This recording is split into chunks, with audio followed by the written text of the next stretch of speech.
Jesus is my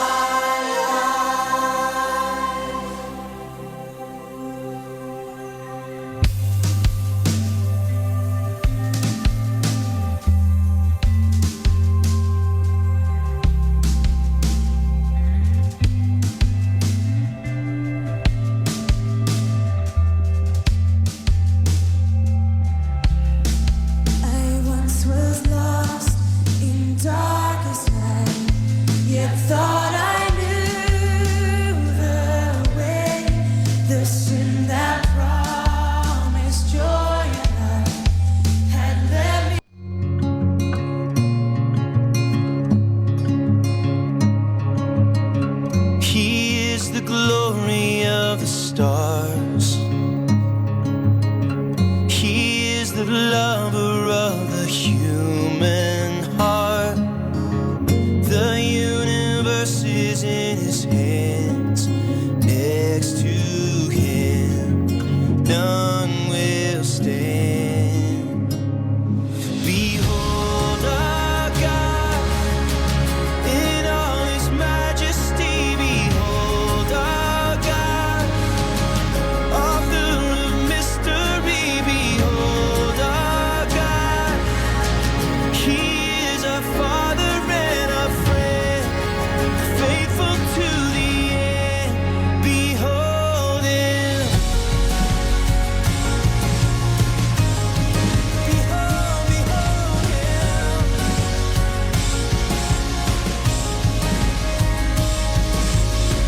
His love is wider than the sea,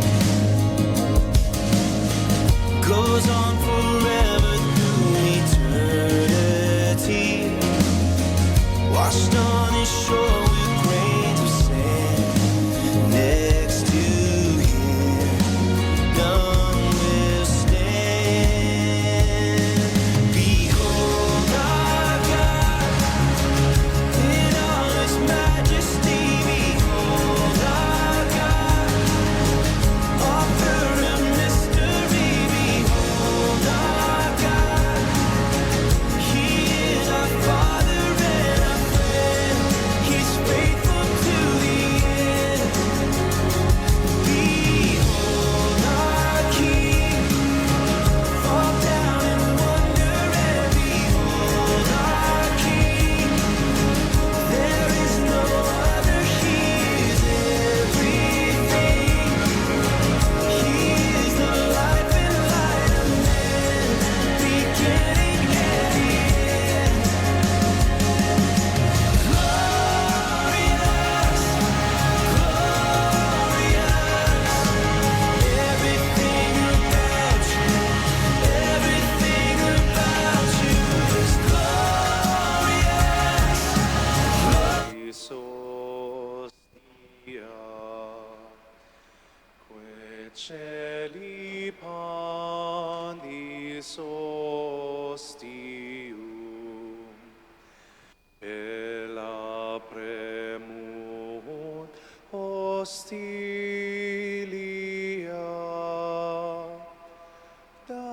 darobur per auxilium, unitrino che domino, sit sempiterna gloria, qui vitam sine termino, nobis donet in patria.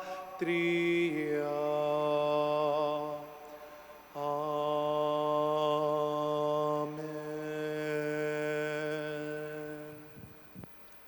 O sacred feast, In which we partake of Christ. Christ, his sufferings are remembered.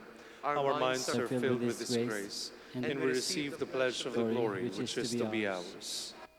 give them bread from heaven to be their food. And this bread contained all goodness. Let us pray. Lord Jesus Christ, you gave us the Eucharist as the memorial of your suffering and death. May our worship of the sacrament of your body and blood help us to experience the salvation you won for us and the peace of the kingdom, where we live with the Father and the Holy Spirit, one God, forever and ever. Amen.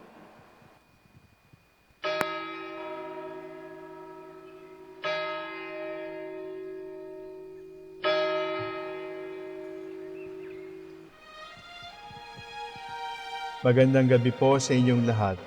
Ito po ang inyong punong lingkod mula sa simbahan na nakikiusap na huminto sa paglalakad at itigil ang lahat ng ginagawa upang tayo ay manalangin. Pasalamatan natin ang Diyos sapagkat tayo ay mga anak niya. Idalangin natin ang Pangasinan, ang mahal nating lalawigan at ang buong Pilipinas, ang perlas ng silangan. In the name of the Father, and of the Son, and of the Holy Spirit. Amen. The angel of the Lord declared unto Mary, And she conceived by the power of the Holy Spirit. Hail Mary, full of grace, the Lord is with thee. Blessed art thou among women, and blessed is the fruit of your womb, Jesus. Holy Mary, Mother of God, pray for us sinners, now and at the hour of our death. Amen. Behold the handmaid of the Lord. Be it done to me according to your word. Hail Mary, full of grace, the Lord is with thee. Blessed art thou among women, and blessed is the fruit of thy womb, Jesus. Holy Mary, Mother of God, pray for us sinners, now and at the hour of our death. Amen. And the Word was made flesh, And dwelt among us. Hail Mary, full of grace, the Lord is with thee. Blessed art thou among women, and blessed is the fruit of thy womb, Jesus. Holy Mary, Mother of God, pray for us sinners, now and at the hour of our death. Amen. Pray for us, O Holy Mother of God. That we may be made worthy of the promises of Christ. Let us pray.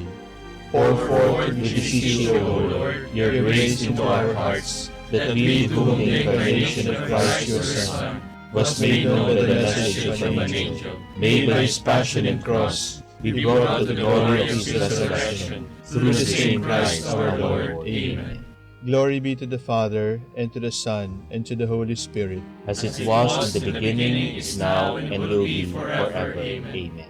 The Lord be with you. And with your spirit. May the Almighty God bless you, the Father, the Son, and the Holy Spirit.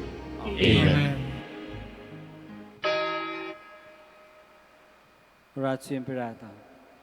God our Father, We come to you in our need to ask your protection against the COVID-19 that has claimed lives and has affected many. We pray for your grace for the people tasked with studying the nature and cause of this virus and its disease, and of stemming the tide of its transmission.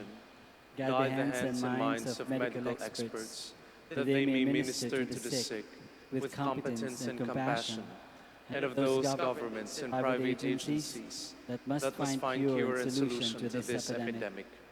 We pray for those afflicted. May they be restored to health soon.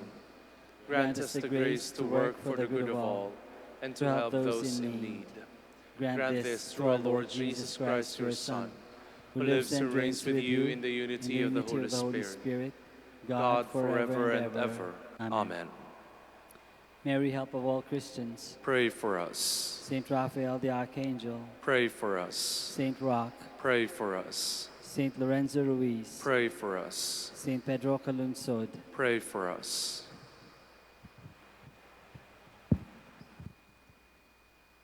God, come to my assistance. Lord, make haste to help me. Glory to the Father, and to the Son, and to the Holy Spirit. As it was in the beginning, is now, and will be forever. Amen.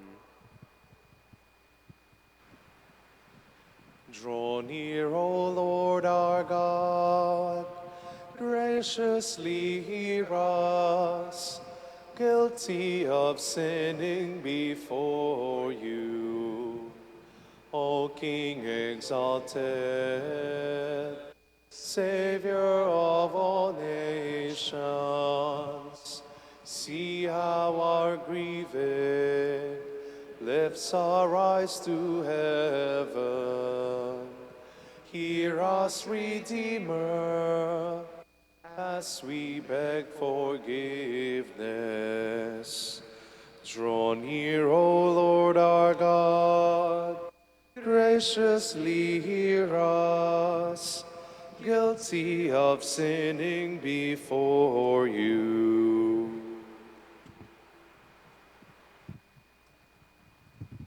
The Lord delivered his people from the oppressor.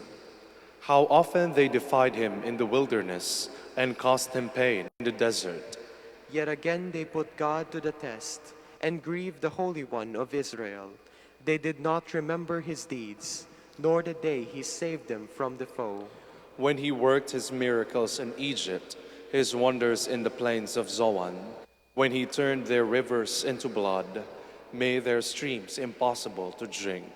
He sent dogflies against them to devour them, and swarms of frogs to molest them. He gave their crops to the grub, and fruit labor to the locust. He destroyed their vines with hail, their sycamore trees with frost. He gave up their cattle to plague, their flocks and herds to pestilence. He turned on them the heat of his anger, fury, rage, and havoc. A troop of destroying angels, he gave free course to his anger. He did not spare them from death, but gave their lives to the plague. He struck all the firstborn in Egypt, the finest flower in the dwellings of Ham. Glory to the Father, and to the Son, and to the Holy Spirit. As it was in the beginning, is now, and will be forever. Amen. The Lord led his people to his holy mountain.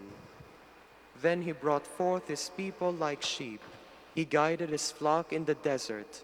He led them safely with nothing to fear, while the sea engulfed their foes. So he brought them to his holy land, to the mountain which his right hand had won.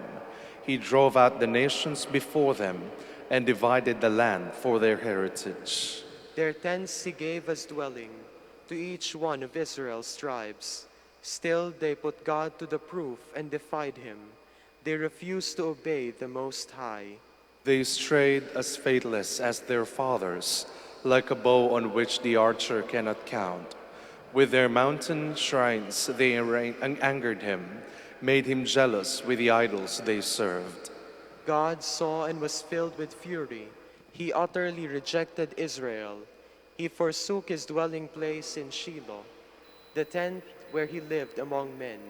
He gave his ark into captivity, his glorious ark into the hands of the foe. He gave up his people to the sword, and his anger against his chosen ones. So war devoured their young men. Their maidens had no wedding songs. Their priests fell by the sword, and their widows made no lament. Glory to the Father, and to the Son, and to the Holy Spirit. As it was in the beginning, is now, and will be forever. Amen. The Lord chose the tribe of Judah and David his servant to shepherd Israel, his chosen people. Then the Lord awoke as if from sleep, like a warrior overcome with wine. He struck his foes from behind and put them to everlasting shame. He rejected the tent of Joseph. He did not choose the tribe of Ephraim, but he chose the tribe of Judah, the hill of Zion which he loves. He built his shrine like the heavens, or like the earth which he made firm forever. And he chose David his servant, and took him away from the sheepfolds. From the care of the youths he called him, to be shepherd of Jacob his people, of Israel his own possession. He tended them with blameless heart, with discerning mind he led them. Glory to the Father, and to the Son, and to the Holy Spirit. As it was in the beginning, is now, and will be forever. Amen. The man of God welcomes the light, so that all may see that his deeds are true.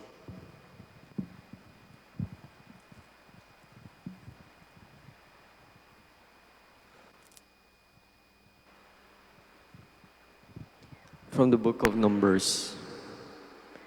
The whole Israelite community arrived in the desert of Zin in the first month. and the people settled at Kadesh. It was here that Miriam died, and here that she was buried. As the community had no water, they held a council against Moses and Aaron. The people contended with Moses, exclaiming, "Would that we too had perished with our kinsmen in the Lord's presence! Why have you brought the Lord's community into this desert, where we and our livestock are dying? Why did you lead us out of Egypt, only to bring us to this wretched place, which has neither grain, nor figs, nor vines, nor pomegranates? Here there is not even water to drink." But Moses and Aaron went away from the assembly to the entrance of the meeting tent, where they fell prostrate. Then the glory of the Lord appeared to them, and the Lord said to Moses, "Take the staff and assemble the community, you and your brother Aaron, and in their presence order the rock to yield its waters. From the rock you shall bring forth water for the community and their livestock to drink." So Moses took the staff from its place before the Lord as he was ordered. He and Aaron assembled the community in front of the rock, where he said to them, "Listen to me, you rebels. Are we to bring water for you out of this rock?" Then, raising his hand, Moses struck the rock twice with his staff, and water gushed out in abundance for the community and their livestock to drink. But the Lord said to Moses and Aaron, "Because you were not faithful to me in showing forth my sanctity before the Israelites, you shall not lead this community into the land I will give them. These are the waters of Meribah, where the Israelites contended against the Lord, and where he revealed his sanctity among them." From Mount Hor, they set out on the Red Sea road to bypass the land of Edom. But with their patience worn out by the journey, the people complained against God and Moses. "Why have you brought us up from Egypt to die in this desert, where there is no food or water? We are disgusted with this wretched food." In punishment, the Lord sent among the people seraph serpents, which bit the people so that many of them died. Then the people came to Moses and said, "We have sinned in complaining against the Lord and you. Pray the Lord to take the serpents from us."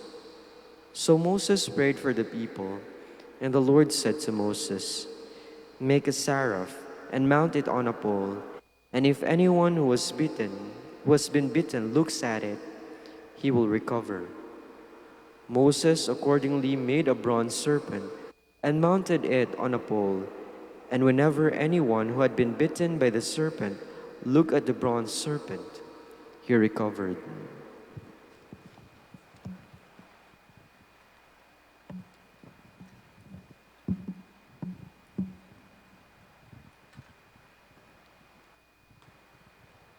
As Moses lifted up the serpent in the desert, so the Son of Man must be lifted up, so that all who believe in him may have eternal life. God sent his Son into the world, not to condemn the world, but to save it. So that all who believe in him may have eternal life.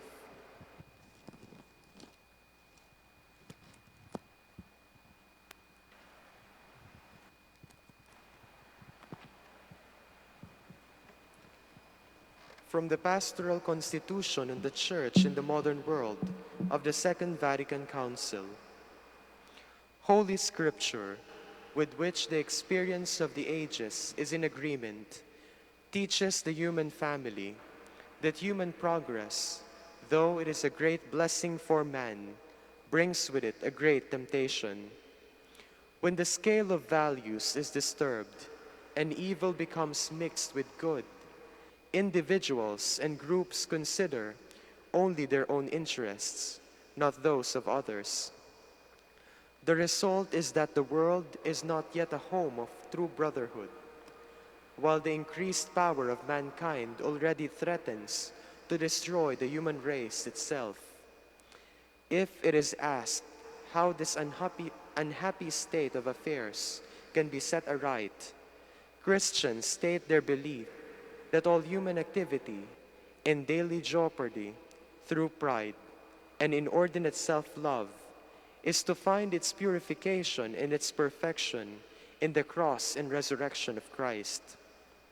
Man redeemed by Christ and made a new creation in the Holy Spirit can and must love the very things created by God, for he receives them from God and sees and reveres them as coming from the hand of God.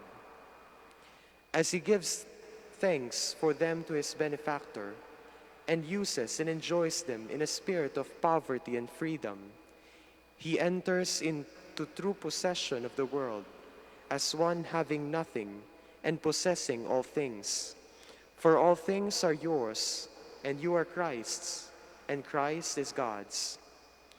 The Word of God, through whom all things were made, himself became man and lived in the world of men. As perfect man, he has entered into the history of the world, taking it up into himself and bringing it into unity as its head. He reveals to us that God is love, and at the same time teaches us that the fundamental law of human perfection, and therefore of the transformation of the world, is the new commandment of love. He assures those who have faith in God's love that the way of love is open to all men, and that the effort to restore universal brotherhood is not in vain. At the same time, he warns us that his love is not to be sought after only in great things, but also and above all in the ordinary circumstances of life. He suffered death for us all, sinners as we are, and by his example, he teaches us that we also have to carry that cross, which the flesh and the world lay on the shoulders of those who strive for peace and justice. Constituted as the Lord by his resurrection, Christ, to whom all power in heaven and on earth has been given, is still at work in the hearts of men through the power of his Spirit. Not only does he awaken in them a longing for the world to come, but by that very fact, he also inspires, purifies, and strengthens those generous desires by which the human family seeks to make its own life more human and to achieve the same goal for the whole world. The gifts of the Spirit are manifold. He calls some to bear open witness to the longing for a dwelling place in heaven, and to keep this fresh in the minds of all mankind. He calls others to dedicate themselves to the service of men here on earth, preparing by this ministry the material for the kingdom of heaven. Yet he makes all free, so that by denying their love of self and taking up all earth's resources into the life of man, all may reach out to the future when humanity itself will become an offering acceptable to God.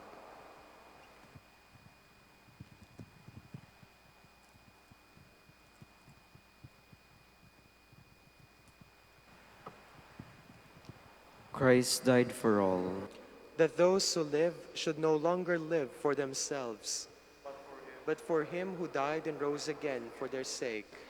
he was put to death for our sins and raised to life to restore us to God's friendship.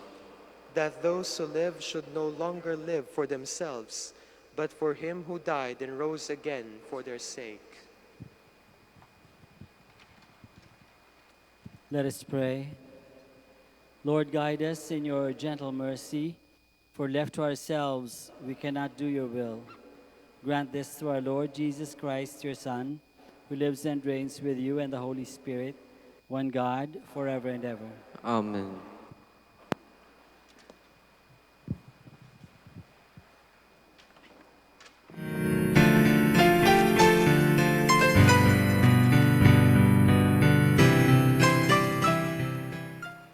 Ngayon po ay ating samahan ang mga Dominikanong nobisyo, mga pari, sa kanilang pananalangin at pagninilay-nilay. Manahimik po tayo sumandali at isipin po natin kung papaano natin maisasabuhay ang salita ng Diyos. Kausapin po natin ang ating Panginoon at itaas po natin sa Kanya ang ating mga panalangin.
the wondrous cross on which the Prince of Glory died. My richest gain I count but loss, and pour contempt on all my pride. Forbid it, Lord, that I should boast, save in the death of Christ my God. The vain delights that charm me most, I sacrifice them to His blood. I shall place my law in their hearts, I shall be their God, and they will be my people. I have called to you, Lord, hasten to help me. Hear my voice when I cry to you. Let my prayer arise before you like incense, the raising of my hands like an evening oblation. Set, O Lord, a guard over my mouth. Keep watch at the door of my lips. Do not turn my heart to things that are wrong, to evil deeds with men who are sinners. Never allow me to share in their feasting. If a good man strikes or reproves me, it is kindness. But let the oil of the wicked not anoint my head. Let my prayer be ever against their malice. Their princes were thrown down by the side of the rock. Then they understood that my words were kind. As a millstone is shattered to pieces on the ground, so their bones were strewn at the mouth of the grave. To you, Lord God, my eyes are turned. In you I take refuge, spare my soul. From the trap they have laid for me, keep me safe. Keep me from the snares of those who do evil. Glory to the Father, and to the Son, and to the Holy Spirit. As it was in the beginning, is now, and will be forever. Amen.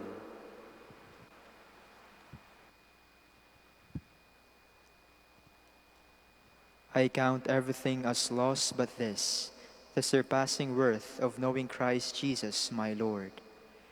With all my voice I cry to the Lord. With all my voice I entreat the Lord. I pour out my trouble before Him.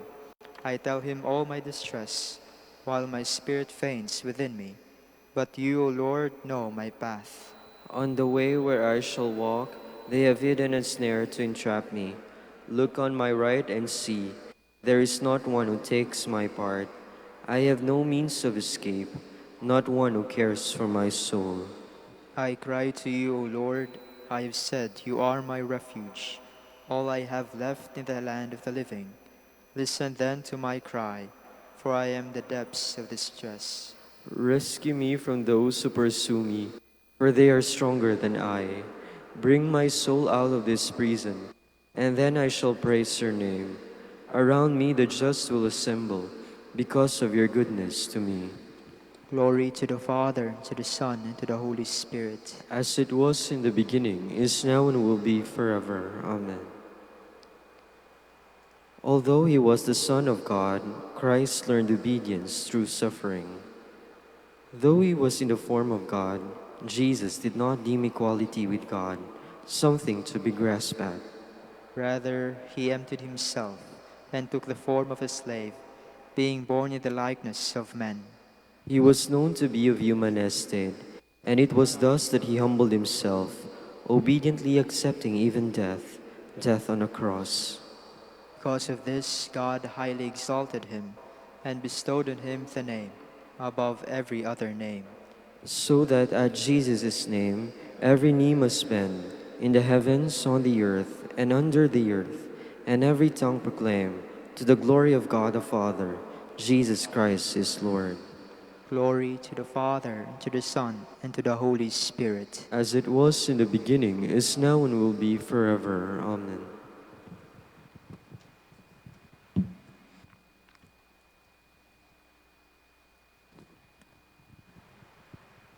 From the first epistle of Peter.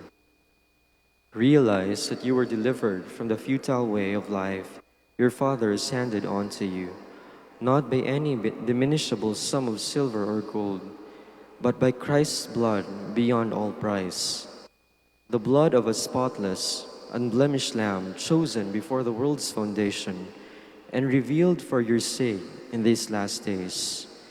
It is through him that you are believers in God, the God who raised him from the dead and gave him glory. Your faith and hope then are centered in God.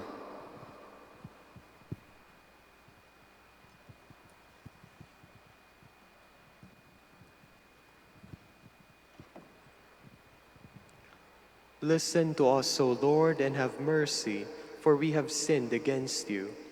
Listen to us, O Lord, and have mercy, for we have sinned against you. Christ Jesus, hear our humble petitions. For we have sinned against you. Glory to the Father, and to the Son, and to the Holy Spirit. Listen to us, O Lord, and have mercy, for we have sinned against you.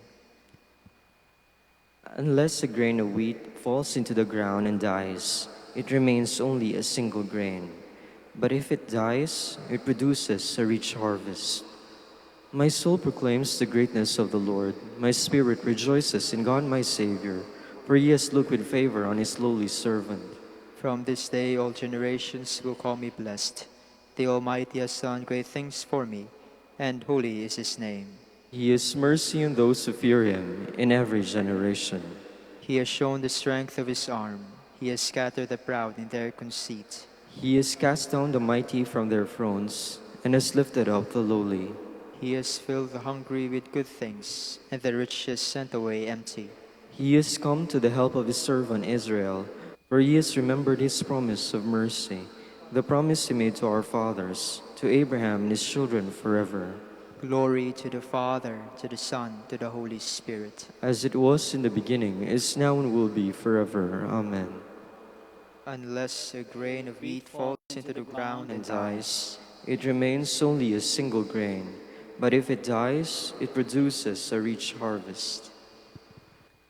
Let us give glory to Christ the Lord, who became our teacher, our example, and our brother. Let us pray to him, saying, Lord, fill your people with your life. Lord Jesus, you became like us in all things but sin. Teach us how to share with others their joy and sorrow, that our love may grow deeper every day. We pray. Lord, fill your people with your life. Help us to feed you in feeding the hungry, and to give you drink in giving drink to the thirsty. We pray. Lord, fill your people with your life. You raised Lazarus from the sleep of death.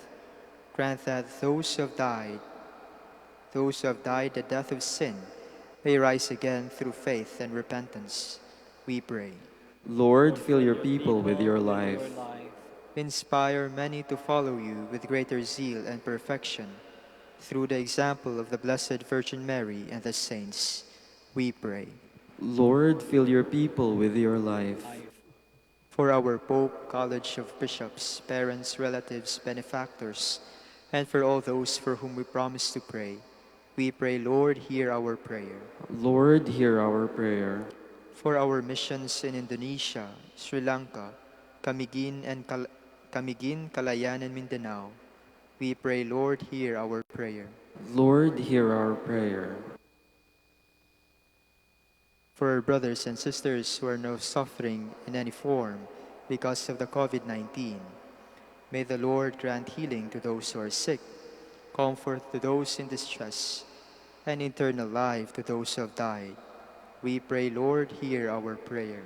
Lord, hear our prayer. For the soul of Romfil F. Coligado, we pray, Lord, hear our prayer. Lord, hear our prayer. For the intentions of the devotees and pilgrims of Our Lady of the Rosary of Manaoag, and for our personal intentions, we pray, Lord, hear our prayer. Lord, hear our prayer. Let the dead rise in your glory to enjoy your love forever. We pray.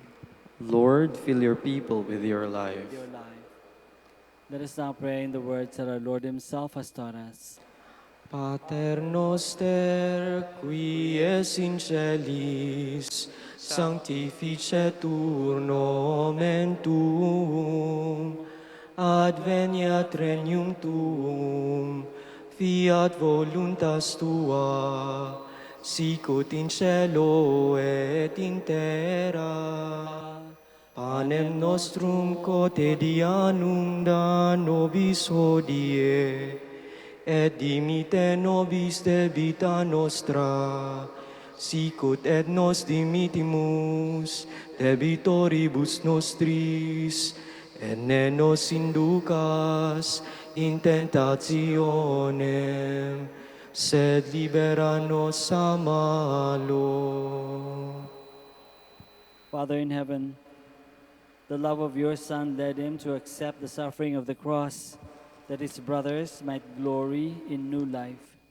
Change our selfishness into self-giving. Help us to embrace the world you have given us, that we may transform the darkness of its pain into the life and joy of Easter. Grant this through Christ our Lord. Amen. The Lord be with you. And with your spirit. May Almighty God bless you, the Father and the Son and the Holy Spirit. Amen. O sacrament most holy, O sacrament divine, all praise and all thanksgiving be every moment thine, be every moment thine. Salve Regina,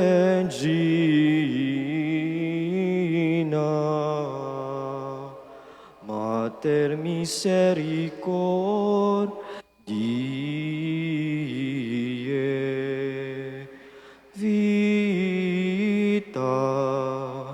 dulcedo,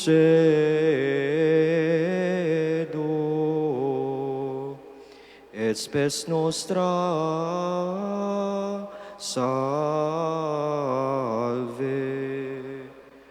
A te clamamus, exules filii Eve.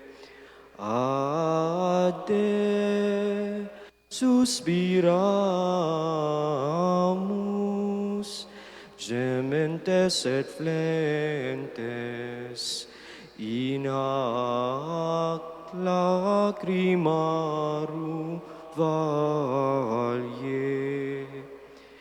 Ea ergo advocata nostra, ilus tuus misericordes oculos ad nos converte,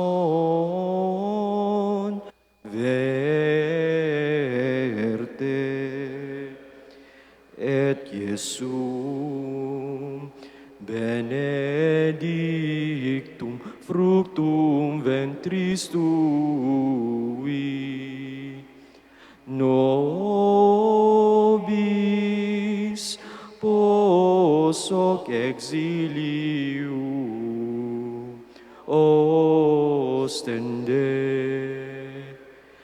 O clemens, O pia, O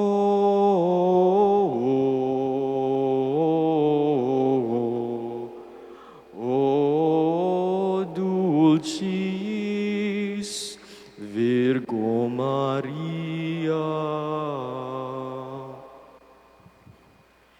Dignare me laudare te Virgo Sacrata. Da mihi virtutem contra hostes tuos. Oremus. Concede-nos famulos tuos, quesumus Domini Deus, perpetuamentis et corpori salute gaudere. Et gloriosa Beate Mariae, semper Virginis, intercessione a presenti liberari tristitia. Et eterna perfui laetitia per Christum Dominum nostrum. Amen. Ospe miram quam dedisti, mortis ora te flentibus,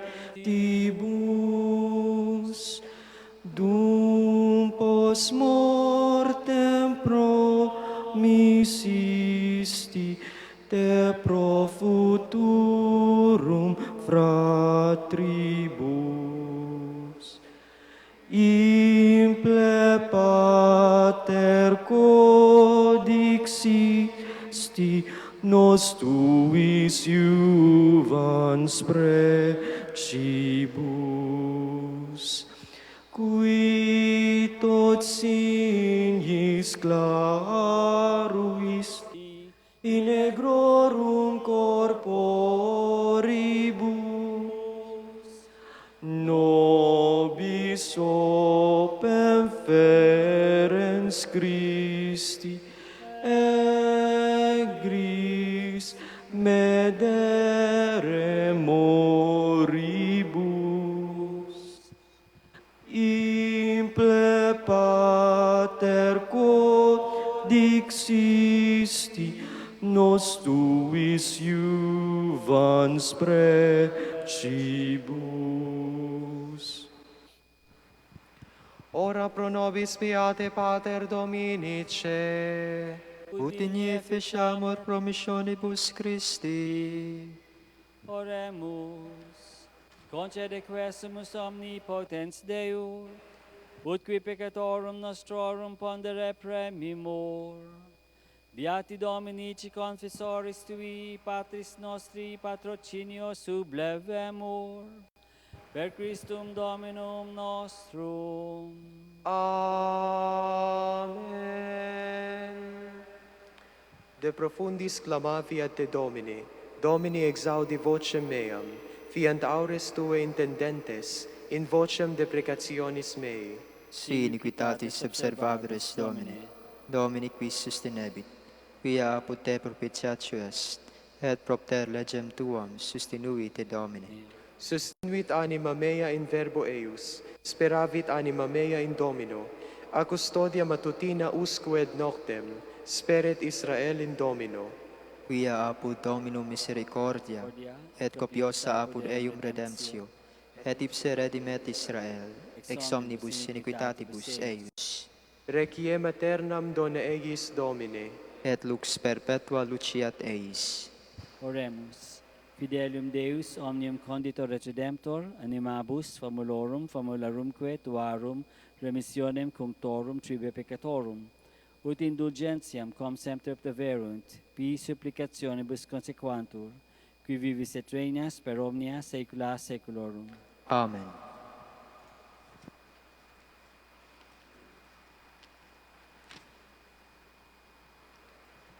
Tomorrow, March 29, is the fifth Sunday of Lent. The Gospel shall be taken from the account of John.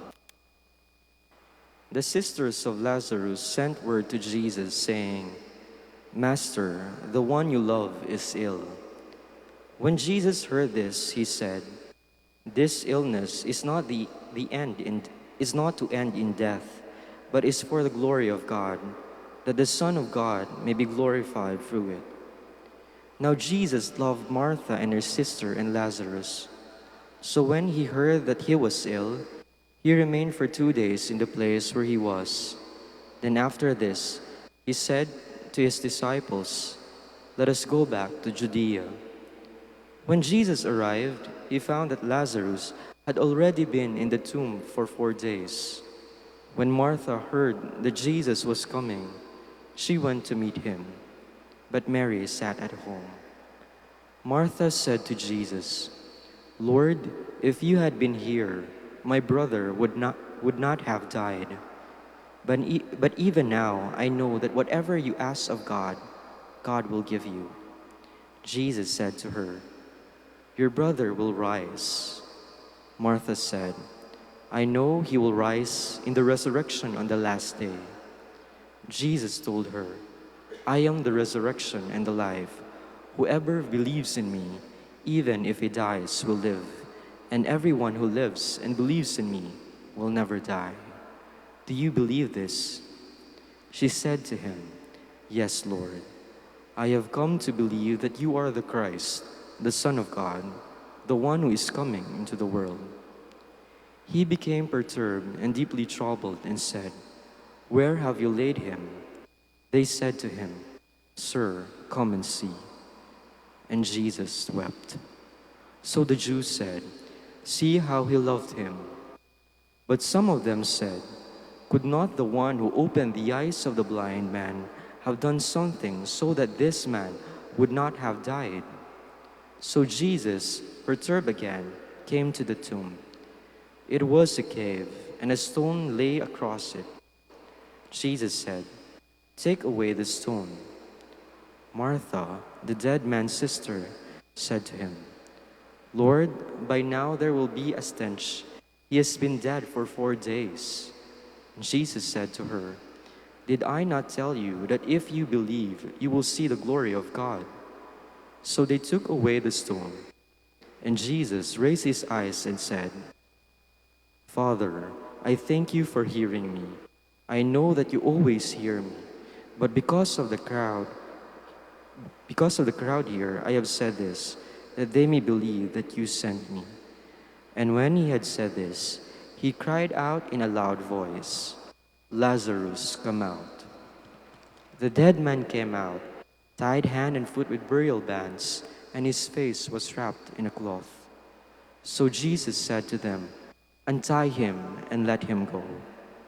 Now many of the Jews who had come to Mary and seen what he had done began to believe in him.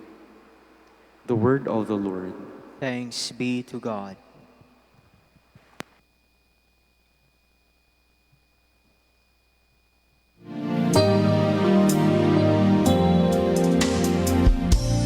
Thank you for saving me, oh Lord my God. You are my all in all, one true friend. You gave your life for me to set me free.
darkness. Then there was light, and then a sound. Who am I that the Lord of all the earth would care to know my name, would care to feel my hurt? Manali ka, tuyuin ang luha sa mga mata.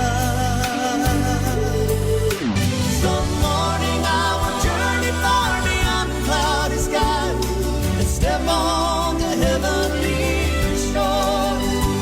Starting now, the only Manawag Dominican Radio. The most hit music. Our time now is 7 o'clock in the evening. Let us now have our time check prayer.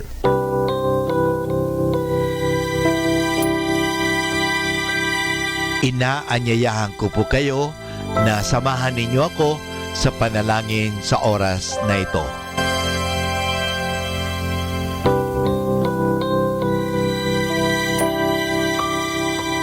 Panalangin sa panahon ng kagipitan.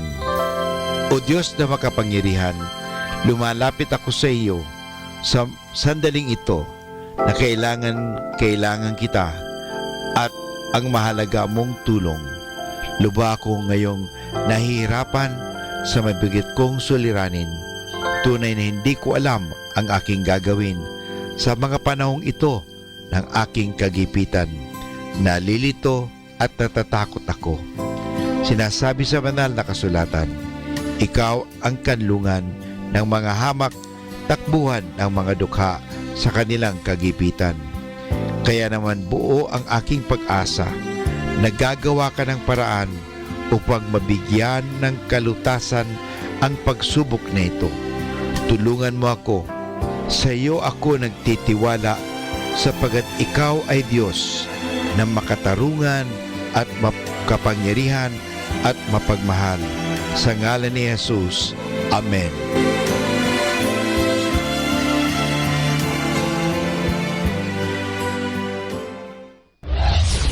This is Manawag Dominican Broadcasting Incorporated, a religious non-commercial radio station.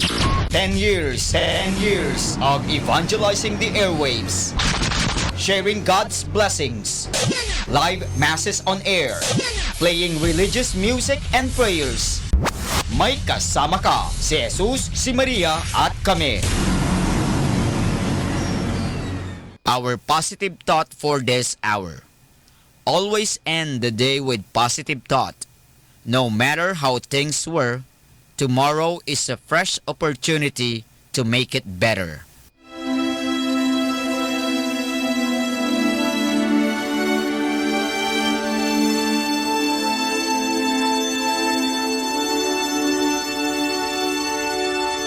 Isang mapagpalang pagbati po sa inyong lahat mula sa aming mga Dominikanong nobisyo dito sa Minor Basilica of Our Lady of the Holy Rosary of Manawag.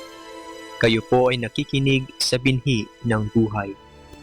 Nais po naming ibahagi sa inyo ang bunga ng aming mga pagninilay sa Ebanghelyo ngayong ika-22 ng Marso, ika-4 na linggo sa Kwaresma.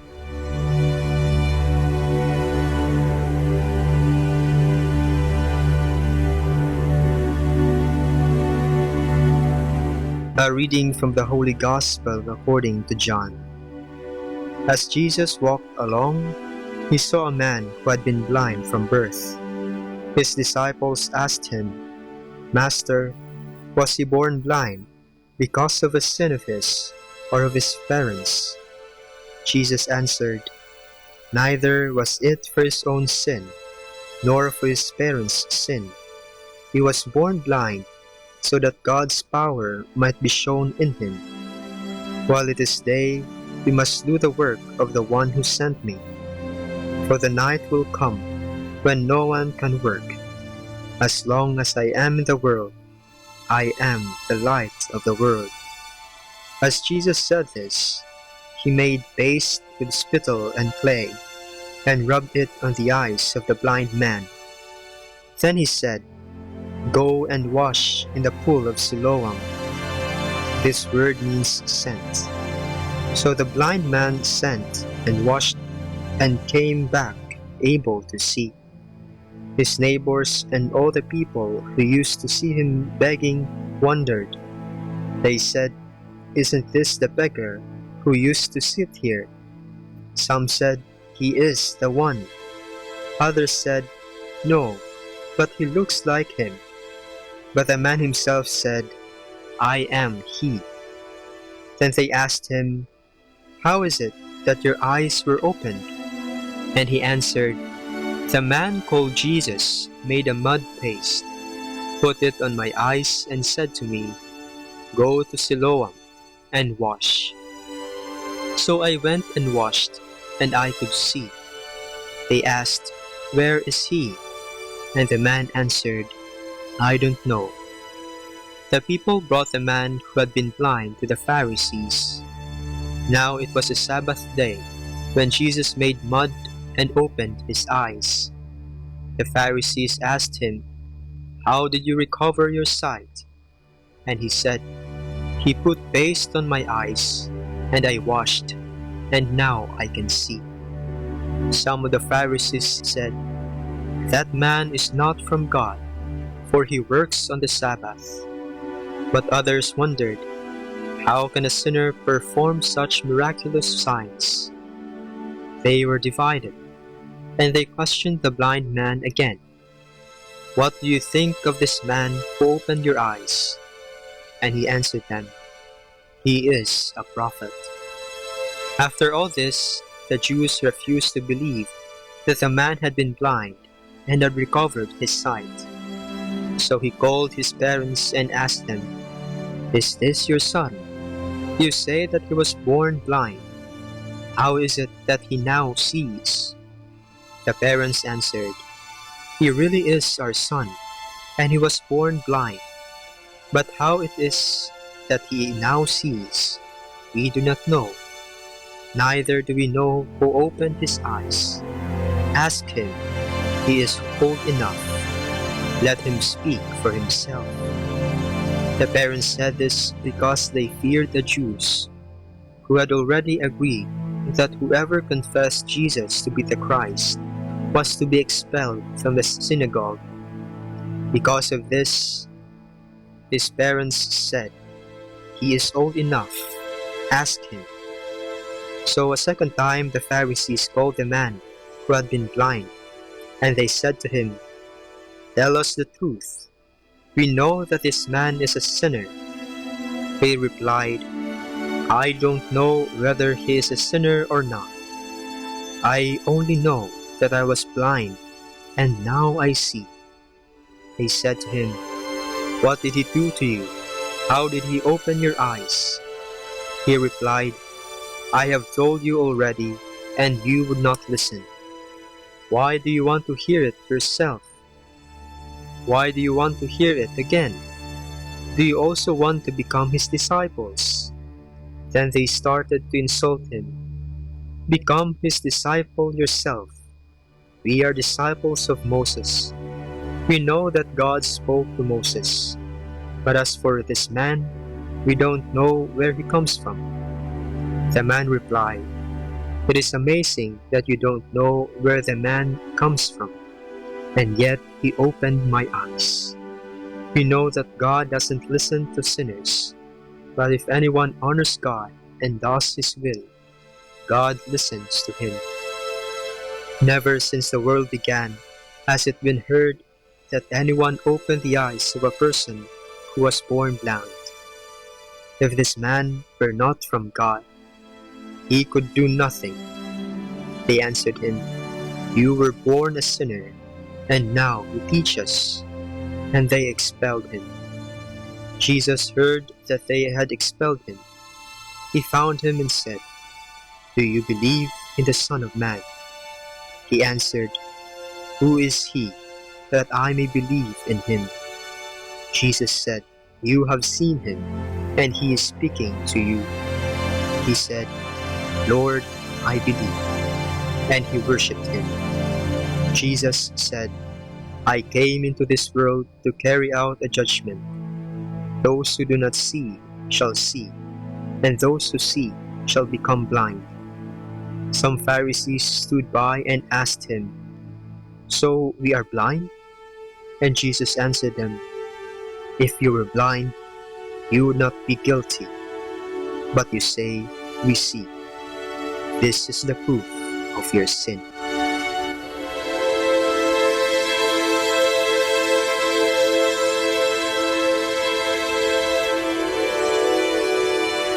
Bakit pa tayo magsasabi ng katotohanan? Sa mundo natin ngayon, kailangan pa bang malaman o sabihin ang katotohanan? Importante pa ba ito? Minsan, hindi handa ang tao na tanggapin o marinig ang katotohanan. Bagamat nakikinig sila, pero pinipili lang nila ang gusto nilang pakinggan. Mahirap minsan ang pagtanggap ng katotohanan at pagbigay ng katotohanan sa iba. Bakit? Kasi iba ang paniniwala niya at ang paniniwalang ito ay nakaugat na sa puso niya. Kaya mahirap hilahin ito sapagkat sa tuwing hinihila natin ito na parang halaman, nasasaktan siya at ayaw nating masaktan. May takot din tayo na baka pag hinila natin ito, hindi nila kakayanin at baka ikamatay pa nila. Kung kaya't hinahayaan lang natin at patuloy tayong pinubulag ng kasinungalingang ating pinaniniwalaan. Ito ang eksena sa ating ebanghelyo ngayong linggo. Ayaw tanggapin ng mga Pariseyo ang katotohanang si Kristo nga ang anak ng Diyos, ang siyang magliligtas sa tao. Pinagaling ni Kristo ang isang bulag at nung nakita ito ng mga Pariseyo at ng ibang tao na hindi naniniwala, pilit nilang sinasabi na sa demonyo yung ginawa niya. Hindi naman daw talaga siya Diyos at hindi naman daw talaga sa Diyos ang pinagmumulan ng kapangyarihan ni Jesus. Ayaw nilang tanggapin ang katotohanan at gusto lang nilang magbulag-bulagan at mamuhay sa kasinungalingan. Bakit? Dahil takot sila at may sarili silang paniniwala. Sa pagsunod nila sa batas na ibinigay sa kanila ni Moises, akala nila yun lang ang katotohanan. Yun lang, wala nang iba. Sinara nila ang kanilang mga mata, ang kanilang mga puso't isipan sa mga katotohanang dadating pa lamang. Tayo ba, anong mga pagkakataon na natakot tayong harapin at tanggapin ang katotohanan? Kung tayo ay nakakaranas ng pagkabigo, hindi natin natatanggap ang katotohanang may kahinaan din tayo. Nagkakamali din tayo, kaya tayo nasasaktan lalo. Sa mundo natin ngayon, napakaraming kasinungalingan ang ating nakikita, naririnig o nababasa. Napakahirap tingnan kung alin sa kanila ang totoo. At marami sa atin ang hindi pinagsisikapang alamin ang totoo. Tanggap na lang tayo ng tanggap. Sa ating lipunan ngayon, maraming naghihirap. Marami ang nasasaktan sapagkat pinagkakait sa marami ang katotohanan. Sa tingin ko, ang solusyon lang sa lahat ng mga kasinungalingang ito ay si Jesus, sapagkat sinabi niya, "I am the way, the truth, and the life." Kapag siya ay ating pinaniniwalaan at ginawang modelo ng buhay, walang kasinungalingang makakasakit ng ibang tao.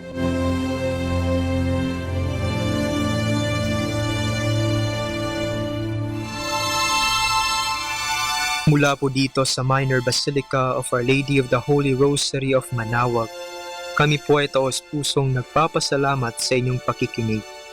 Naway patuloy po nating isabuhay ang salita ng Diyos. Patnubayan at pagpalain nawa tayo ng Panginoong may kapal. Hanggang sa susunod po na linggo, dito sa binhi ng buhay.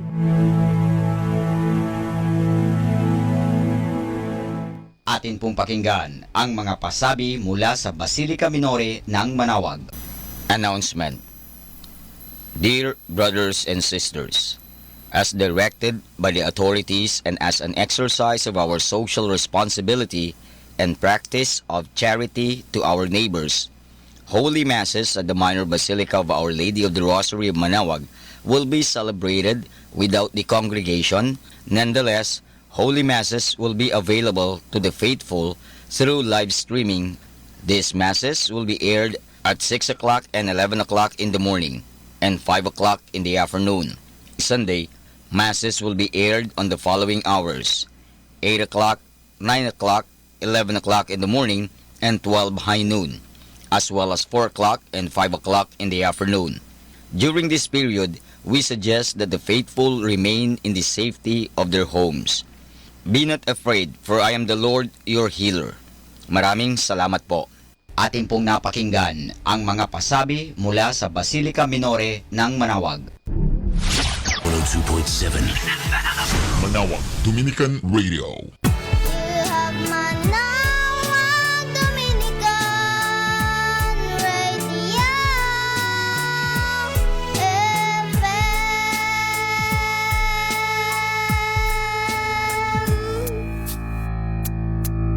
Kasama natin to. Dear God, thank you for loving me and giving me your all. When I grow up, I will still be serving you. I want to know you more. I want to love you more. I'll never forget you, Lord. In Jesus' name, amen.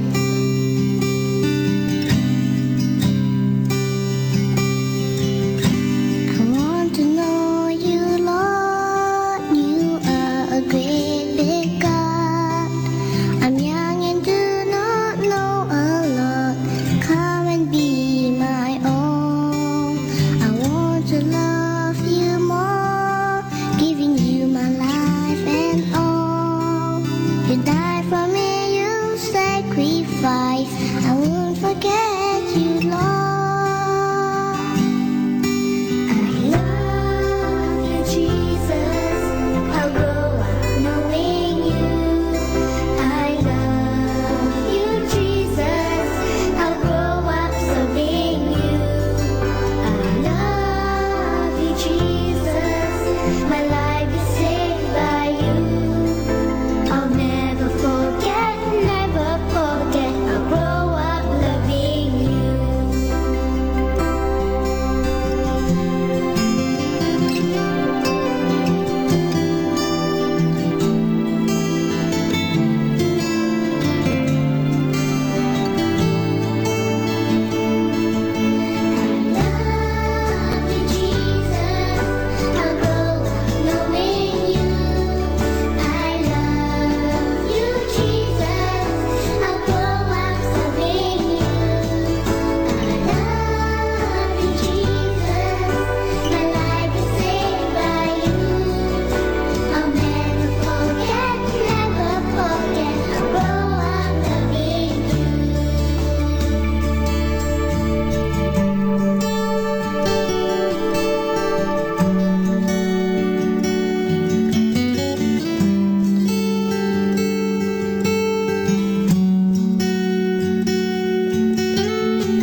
May kasama ka.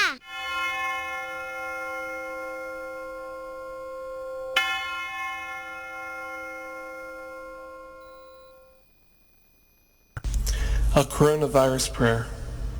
In the name of the Father, and of the Son, and of the Holy Spirit. Amen. Lord Jesus Christ, you traveled through towns and villages, curing every disease and illness. At your command, the sick were made well.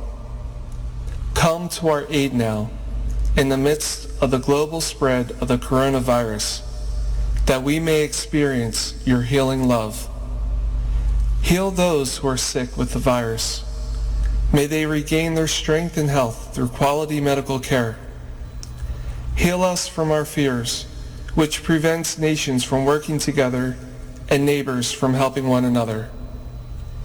Heal us from our pride, which can make us claim invulnerability to a disease that knows no borders. Lord Jesus Christ, healer of all, stay by our side in this time of uncertainty and sorrow. Be with those who have died from the virus. May they be at rest with you in your eternal peace. Be with the families of those who are sick or who have died. As they worry and grieve, defend them from illness and despair. May they know your peace. Be with the doctors, nurses, researchers, and all medical professionals who seek to heal and help those affected and who put themselves at risk in the process. May they know your protection and peace. Be with the leaders of all nations. Give them the foresight to act with charity and true concern for the well-being of the people they are meant to serve. Give them the wisdom to invest in long-term solutions that will help prepare for or prevent future outbreaks. May they know your peace as they work together to achieve it on earth. Whether we are home or abroad, surrounded by many people suffering from this illness or only a few, Lord Jesus Christ, stay with us as we endure and mourn, persist and prepare. In place of our anxiety, give us your peace. Lord Jesus Christ, heal us. In the name of the Father, and of the Son, and of the Holy Spirit. Amen. 102.7 FM, Manawag Dominican Radio, joins the world in the observance of Lenten season.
lead me near the cross.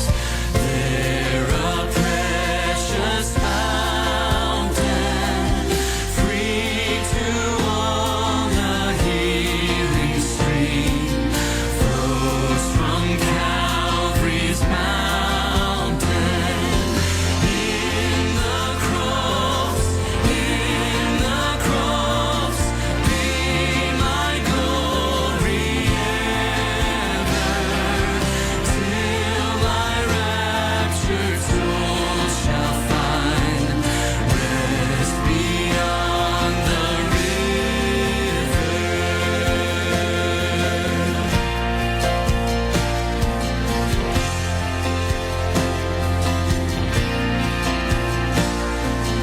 Near the cross, a trembling soul, love and mercy found me. There the bright and morning star sheds its beams around me. In the cross, be my glory ever, till my raptured soul shall find rest beyond the river.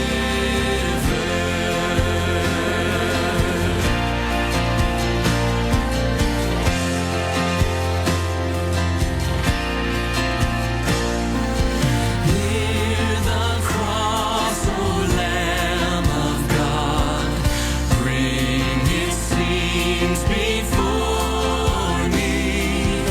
Help me walk from day to day, with its shadows o'er me. In the cross, be my glory ever, till my raptured soul shall find rest beyond the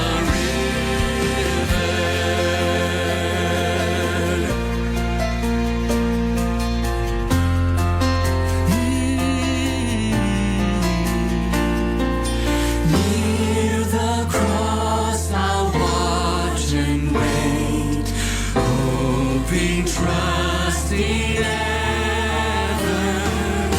till I reach the golden strand, just beyond the river. In the cross, be my glory ever, till my raptured soul shall find rest beyond the river.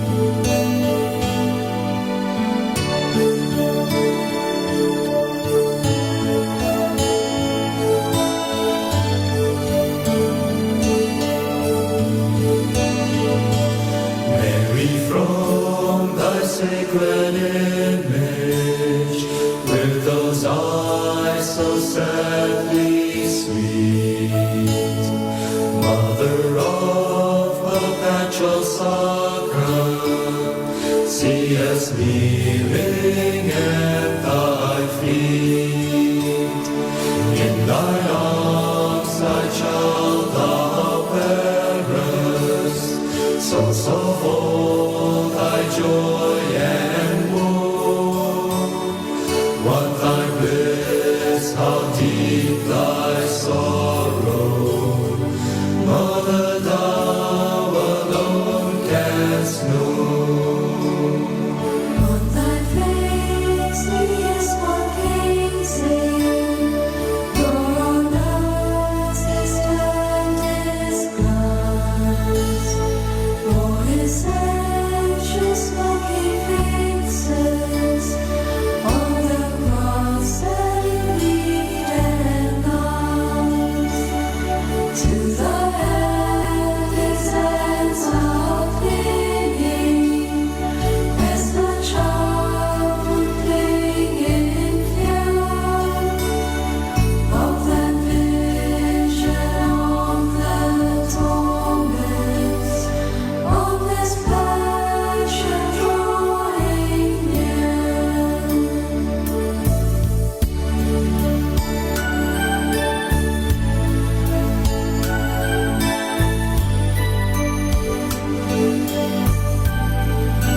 blessful evening mga kasama. Whatever happens in your day, just relax and manage to smile for everything is God's plan. Just sit back and relax while listening to Manawag Dominican Radio. May kasama ka.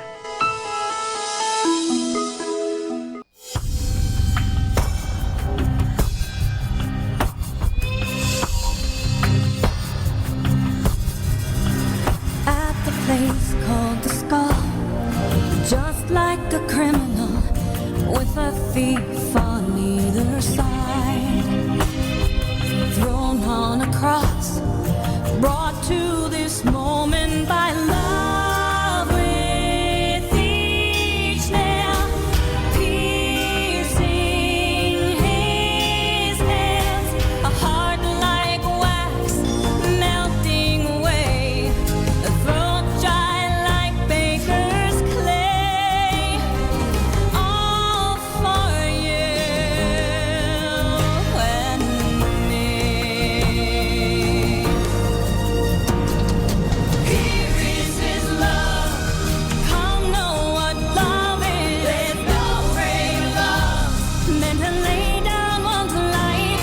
Come near to his love, shone right at this moment. For here is his love. Here is his love. Is there a heart that can see such love and turn away? Yet I too turn away. Oh, to love with your love and be able to say with you, Father, forgive them. They know not what they do. For the cold redemption of man, I too give all that I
someone like you. All my hopes and all my dreams were suddenly fulfilled. It's almost unbelievable. Our love was in His will. Only God could love you more. For He gave me this love I have for you. What a blessing to know He's your Lord. For only God could love you more than I do.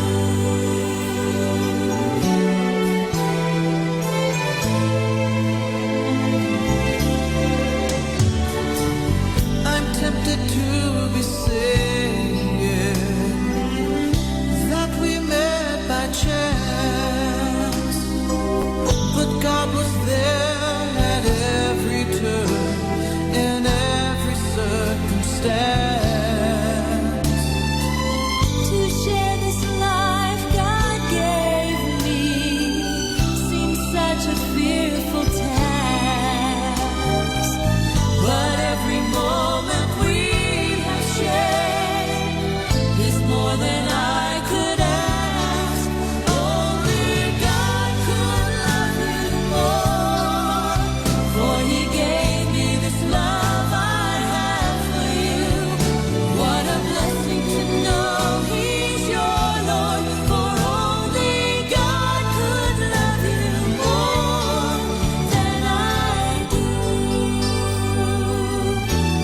For only God could love you more than I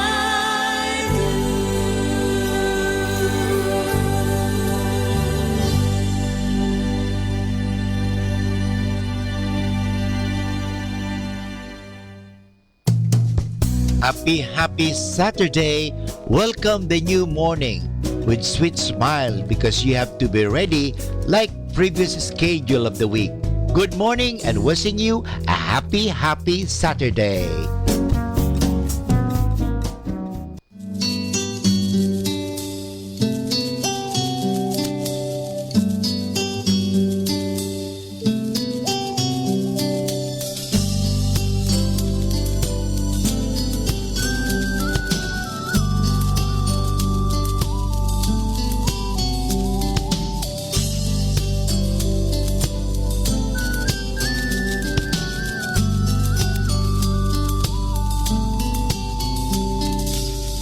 Kailan lamang ako'y mas pa, tayo'y magkaulayo at laging magkasama.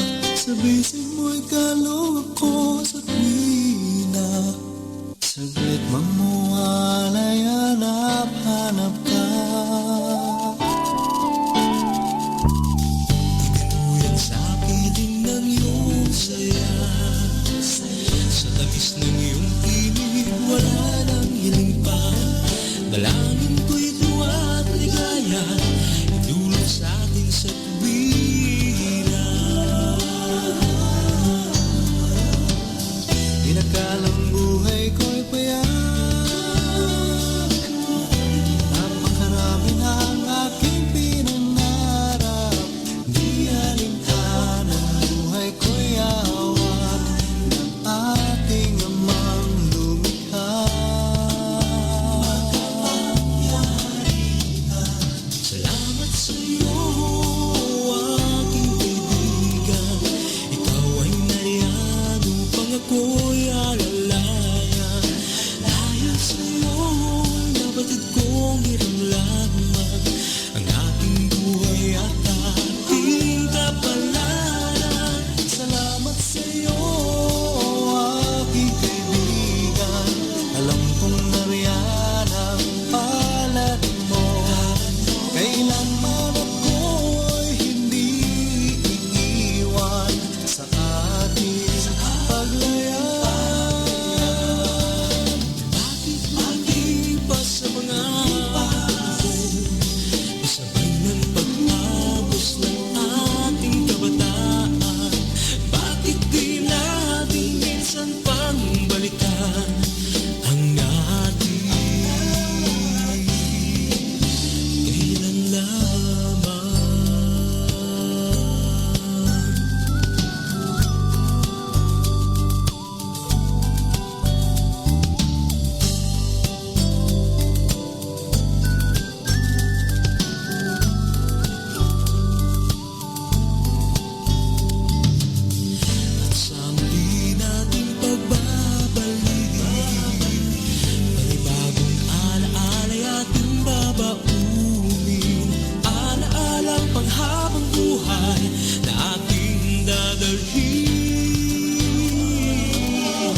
cosmos pa.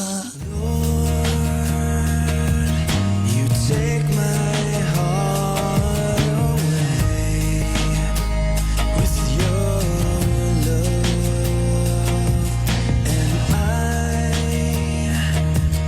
am willing to put all my faith in your plan. Come and take my life, make my soul refreshed in truth now. I am ready for you. Take my heart and make me new now. I am ready for you to come and fill my soul.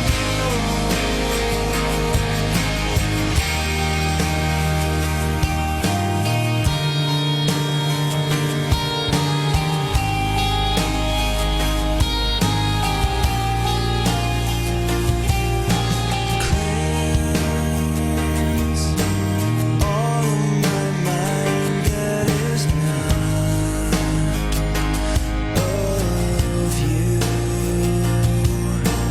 Break me, teaching me how to find rest in your hands. Come and take my life, make my soul refreshed in truth now. I am ready for you. Take my heart and make me new now. I am ready for you to come and fill my soul. Won't you come and fill my soul?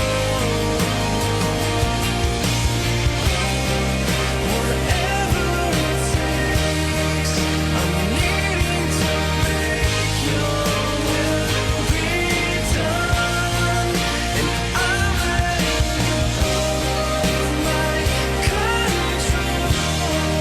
For I see what you've done in me.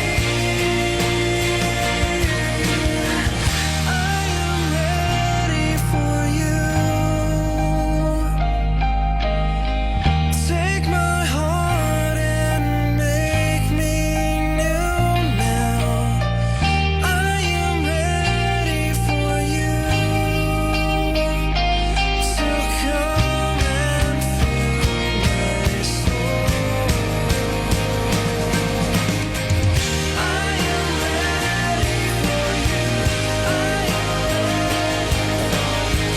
Take my heart and make me new now. I am ready for you. I am ready to come and fill my soul. Come and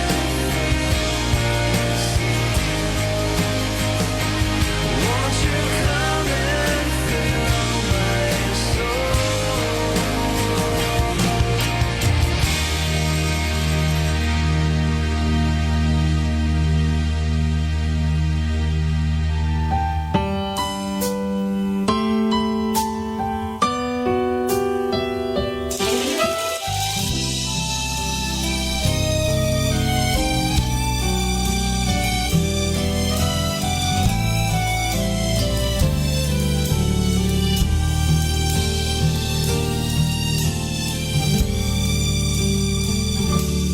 Ang pagtulong sa kapwa'y pagmamahal sa Diyos. Ang taong tapat sa Diyos, umiibig ng taos. Pananampalataya sa Ama'y binubunyi. Ganyan ang Kuya Pedro ko.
If you want to change the world, change your mindset.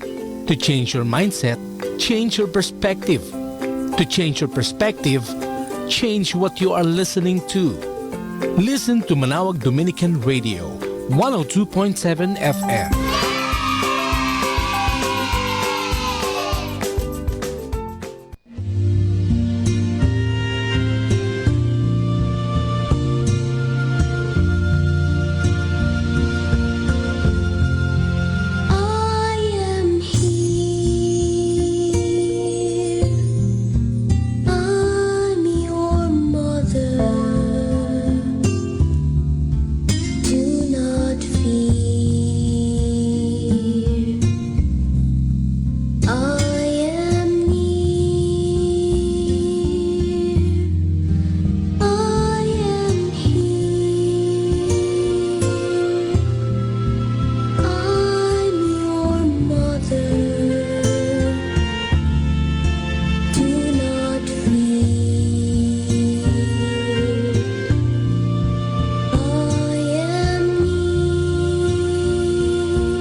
name of the Father, and of the Son, and of the Holy Spirit. Amen.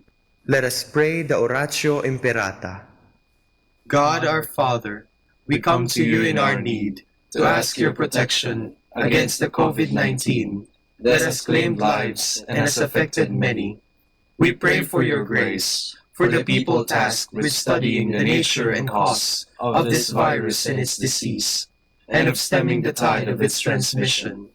Guide the hands and minds of medical experts, that they may minister to the sick with competence and compassion, and of those governments and private agencies that must find cure and solution to this epidemic. We pray for those afflicted. May they be restored to health soon. Grant us the grace to work for the good of all and to help those in need. Grant this through our Lord Jesus Christ, your Son, who lives and reigns with you in the unity of the Holy Spirit, God forever and ever. Amen. Mary, help of all Christians, Pray for us. Saint Raphael the Archangel, Pray for us. Saint Roch, Pray for us. Saint Lorenzo Ruiz, Pray for us. Saint Pedro Calungsod, Pray for us. In the name of the Father, and of the Son, and of the Holy Spirit. Amen. This is Manawag Dominican Broadcasting Incorporated, a religious, non-commercial radio station. 10 years of evangelizing the airwaves, sharing God's blessings, live masses on air, playing religious music and prayers. May kasama ka, si Jesus, si Maria, at kami. Our positive thought for this hour: be bold enough to use your voice, brave enough to listen to your heart, and strong enough to live the life you've always imagined. 102.7 Manawag Dominican Radio. You have Manawag Dominican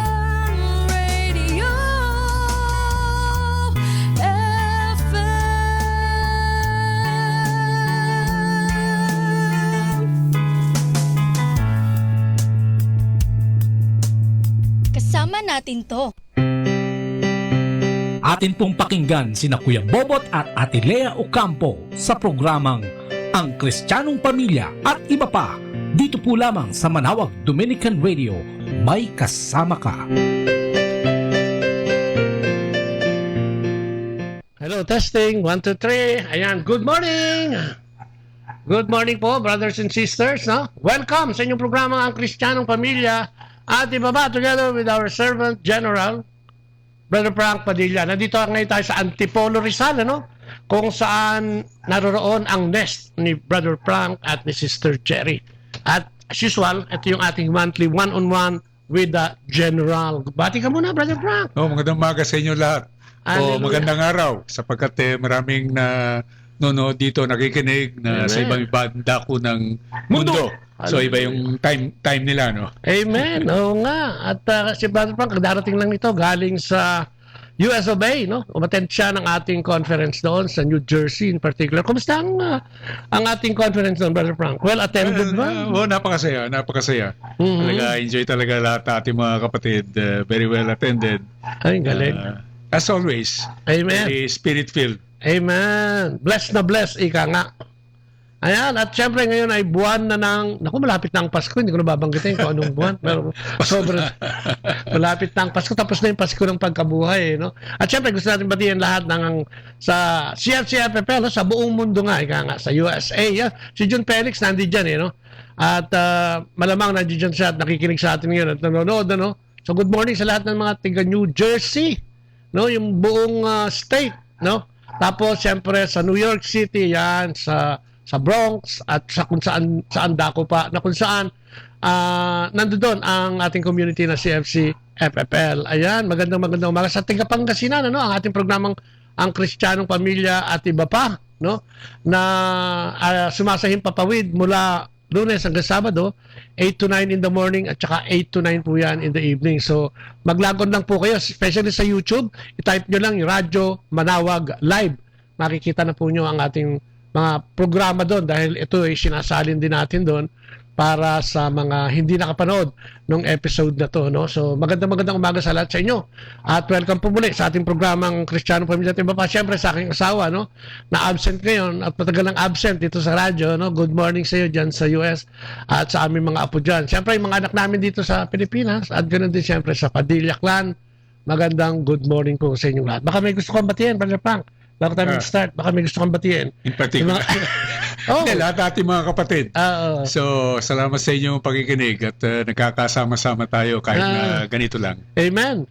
Kaya once a month, yung mga servant general dyan sa kanya-kanya mga unit at household at saka yung mga general servant, no? Generals sa kanilang pagsiserve. Mga mando-mando, komando, yan. So, good morning sa inyo lahat. At syempre sa lahat ng lay community, no? Catholic lay community, sa ating mga simbahan, sa ating mga pare, obispo, na nagpapalaganap ng mabuting balita. Magandang araw po sa inyo lahat at good morning sa inyong lahat. Ayan. At syempre, bago tayo magsimula, kailangan magdasal muna tayo. At as always, at syempre, hindi niya inaasahan, pero siya na naman ang maglilid ng ating prayer ngayon. Brother Frank, please lead us to the opening prayer. Sa naman, anak na Espiritu Santo. Amen. Panginoon, muli kami nagpapasalamat sa araw na ito at sa lahat ng biyaya na ibubuhos niyo sa amin, sa aming pamilya, sa aming buhay. Naalay namin ang oras na ito na aming radio broadcast at sana pagpalain lahat ng nakikinig at ipagpatuloy lang ang gawain ng kaharian ng Diyos. Amen. Sa ngalan ni Kristo.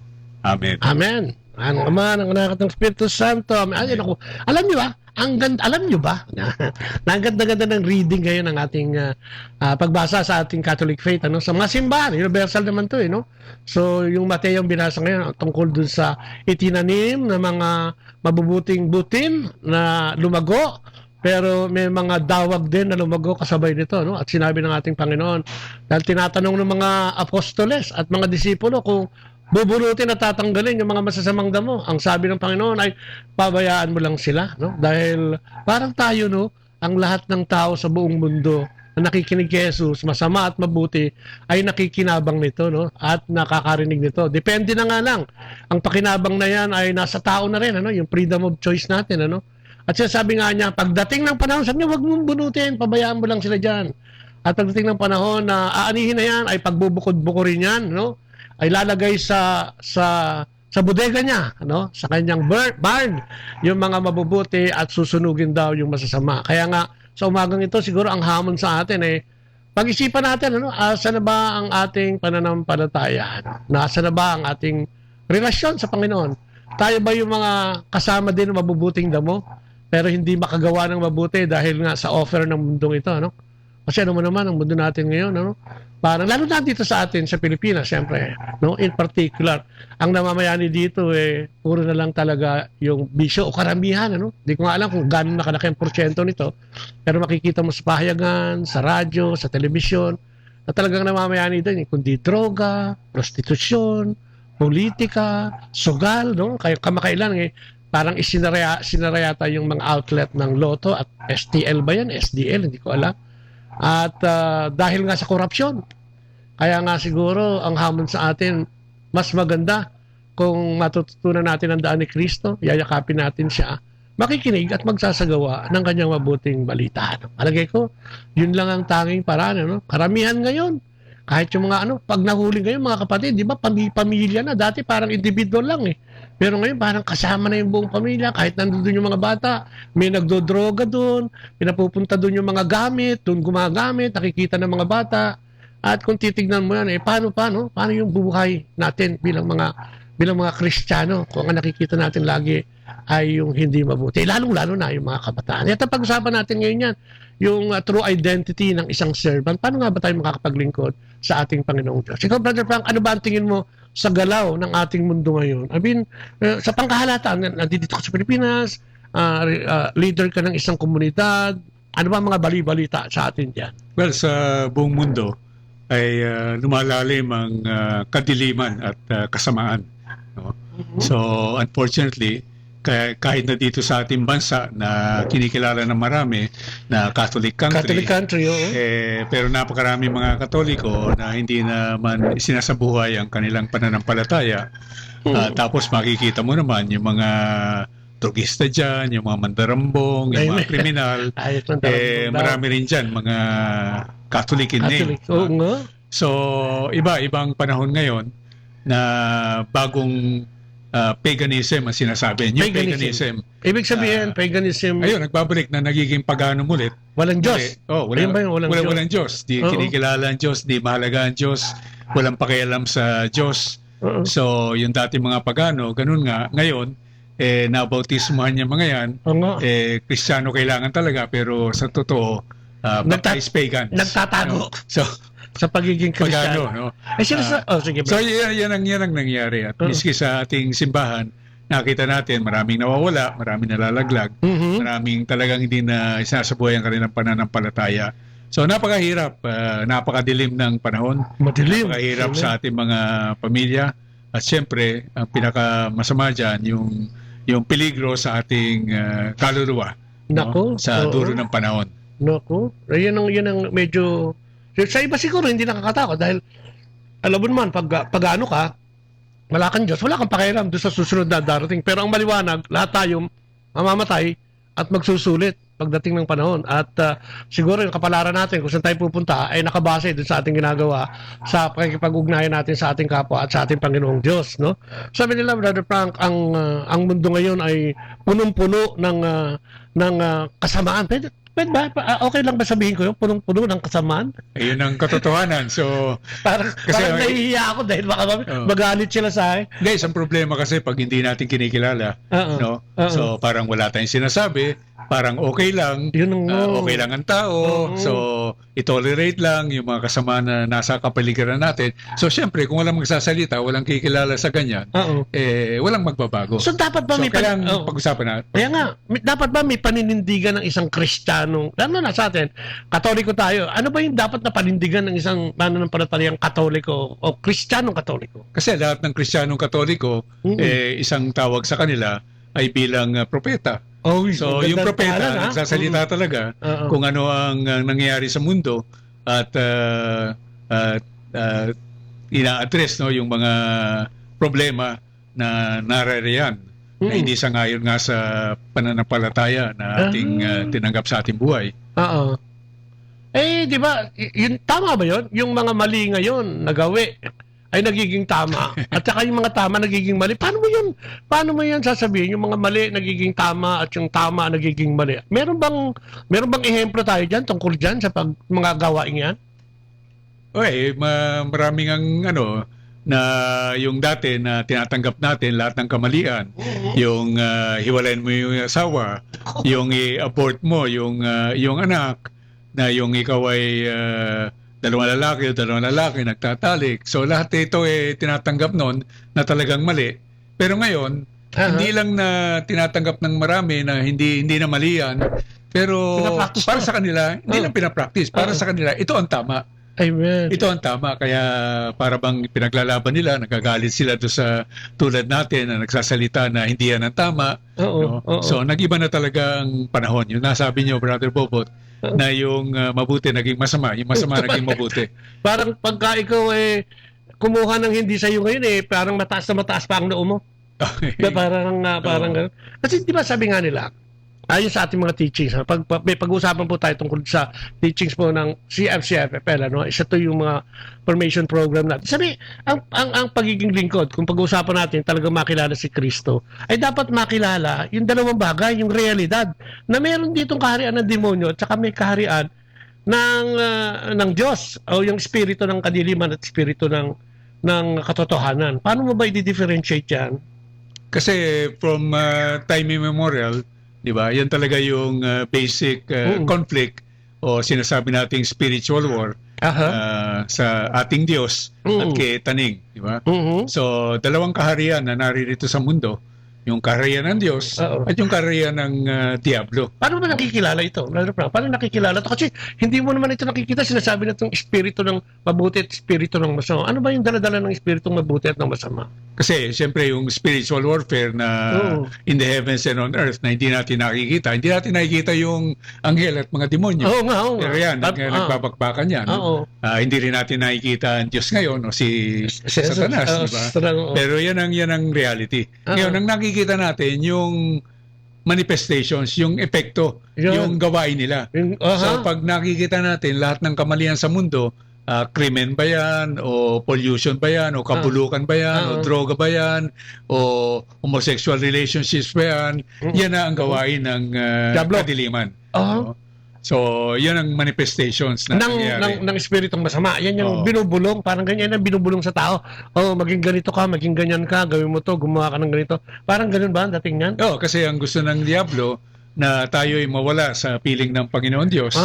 Kasi from the very start, ang plano ng Panginoon ay tayo manatili habang sa buhay na walang hanggan na kasama niya. Kaya nga nung inumpisahan niya si Adan at si Eva sa Eden, di ba? Pero nawala ngayon.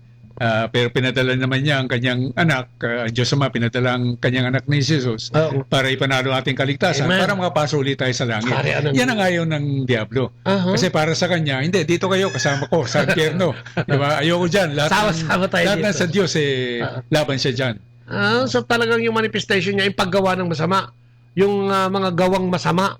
Paano naman ano ba ang pwede nating gawing batayan nung light naman, yung Holy Spirit? Ano ba ang ginagawa nito halimbawa sa isang tao o sa isang katauhan para magkaroon ng direksyon ng buhay papunta nga sa ipinangako sa atin na kaharian ng Diyos?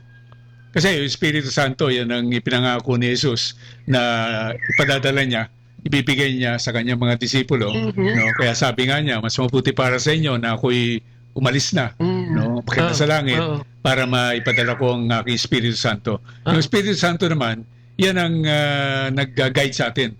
No? Kasi yan nga si Jesus, Espiritu ni Jesus, na nag-guide sa atin. Pinakikita sa atin kung ano tama, pinaliliwanag sa atin ano yung mga pagtuturo ni Jesus, at binibigyan tayo ng lakas, kakayanan, para labanan. Upang isabuhay. Kasi napakahirap Pwedeng alam natin kung ano tama, pero yung kamunduhan, yung ating laman at ang demonyo talagang conspiring against that. So napakahirap yan. Kaya kailangan rin natin ng lakas na hindi sa ating land, no? Pero nanggagaling sa Diyos. So sinasabi natin dito na ang Diablo ay consistent din sa pagpapalaganap ng kasamaan sa mundo? Oh, matindi yan. Yan nga kung isang may masasabi kang mabuti, wala ka namang masasabing mabuti sa Diablo, pero kung meron man, ay yung consistent siya talaga. At porsigido siya talaga. At saka, hindi sumusuko, sige na sige, banat ng banat yan. Parang nakikita natin yun, talagang nagtatagumpay siya eh. Ayun, unfortunately, no? Kasi, nagtatagumpay siya. Kasi kung yun nga, tahimik ang mga anak ng Diyos at ang mga disipulo wala naninindigan. Hindi na naninindigan para sa kung anong tama, talagang we lose by default. Yun ang nangyari. Default? Talo sa default. Grabe. So, kailangan pala talaga naninindigan ka. At isa siguro sa pwedeng maging paninindigan, maniwala kay Kristo, ipamuhay at ibahagi si Kristo at maglingkod. Paano nga ba ang isang lingkod, Brother Frank? Kasi yung iba gusto din naman talaga yan eh. Kaya lang, hindi nila alam kung paano ito masisimulan at kung paano ang gagawin yung sinasabi natin na ito na maglingkod, magmahal ng kapwa, etc.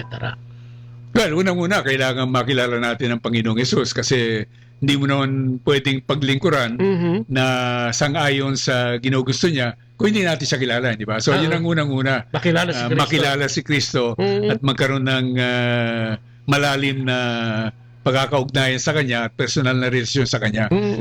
Pag nandun na yun, then nakikita natin, tayo pala itinawag upang maging alagad ng Diyos, disipulo ni Kristo. Ang isang disipulo ay sumusunod sa amo.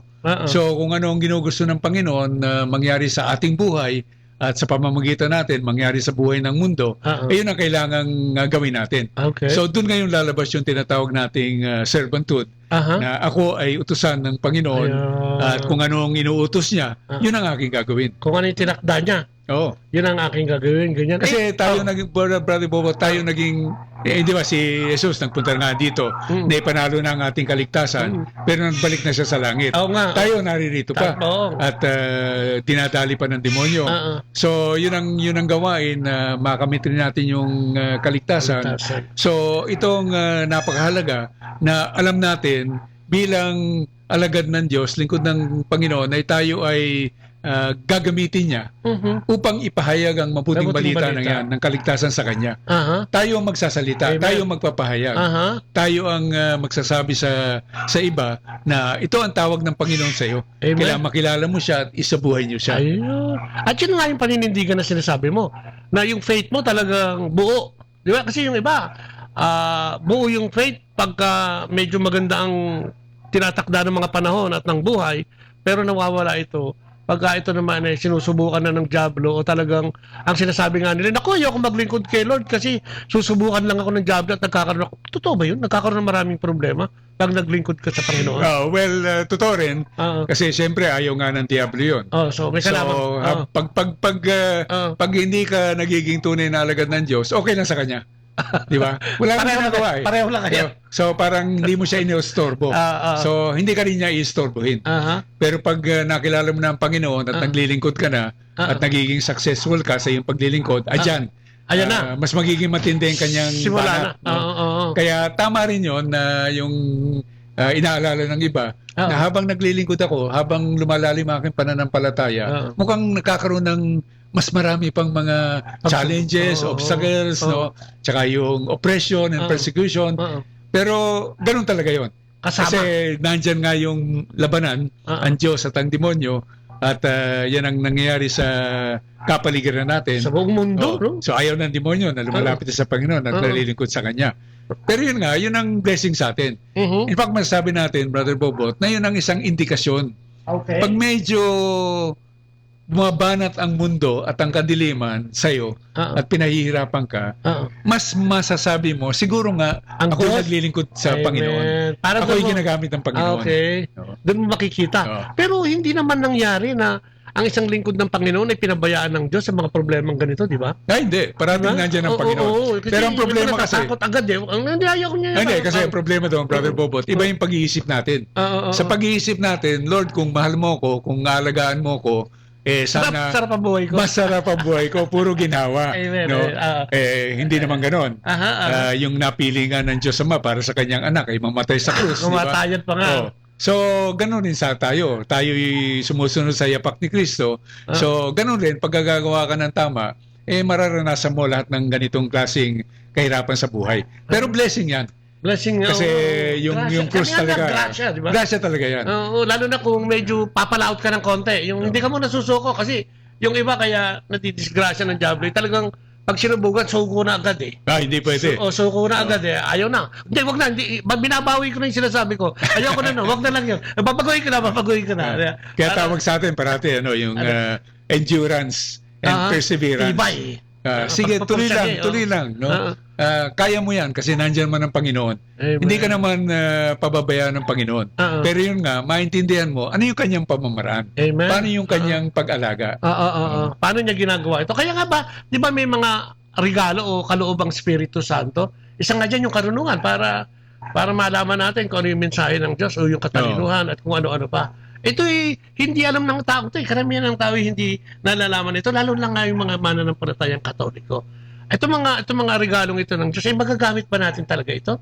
Bilang ating kapangyarihan o yung ating power para labanan ang kasamaan o yung ginagawa ng Diablo sa atin? Yung kaloob ng Espiritu Santo, ganun nga talaga yun. Kaloob na nanggagaling sa Espiritu Santo na gumagabay sa atin. So, kailangan natin yan. Kasi yung sinasabi nga natin, kung sarili nating kakayanan, wala, tataob tayo sa ating kalaban. No? Kaya kailangan natin ng lakas na nanggagaling hindi sa atin, ngunit sa Diyos mismo.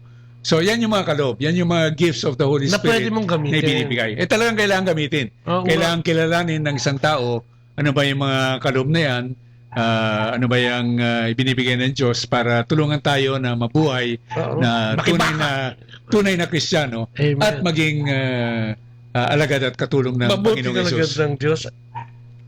Katulad nga yung may gift of faith dyan, may gift of healing dyan, may gift of miracle dyan, may gift of prophecy dyan, yung maghayag din ng mabuting balita at manindigan para sa ating Panginoong Diyos. Ang fundamental o basic daw na talagang ang naghihiwalay sa atin sa Panginoon ay kasalanan.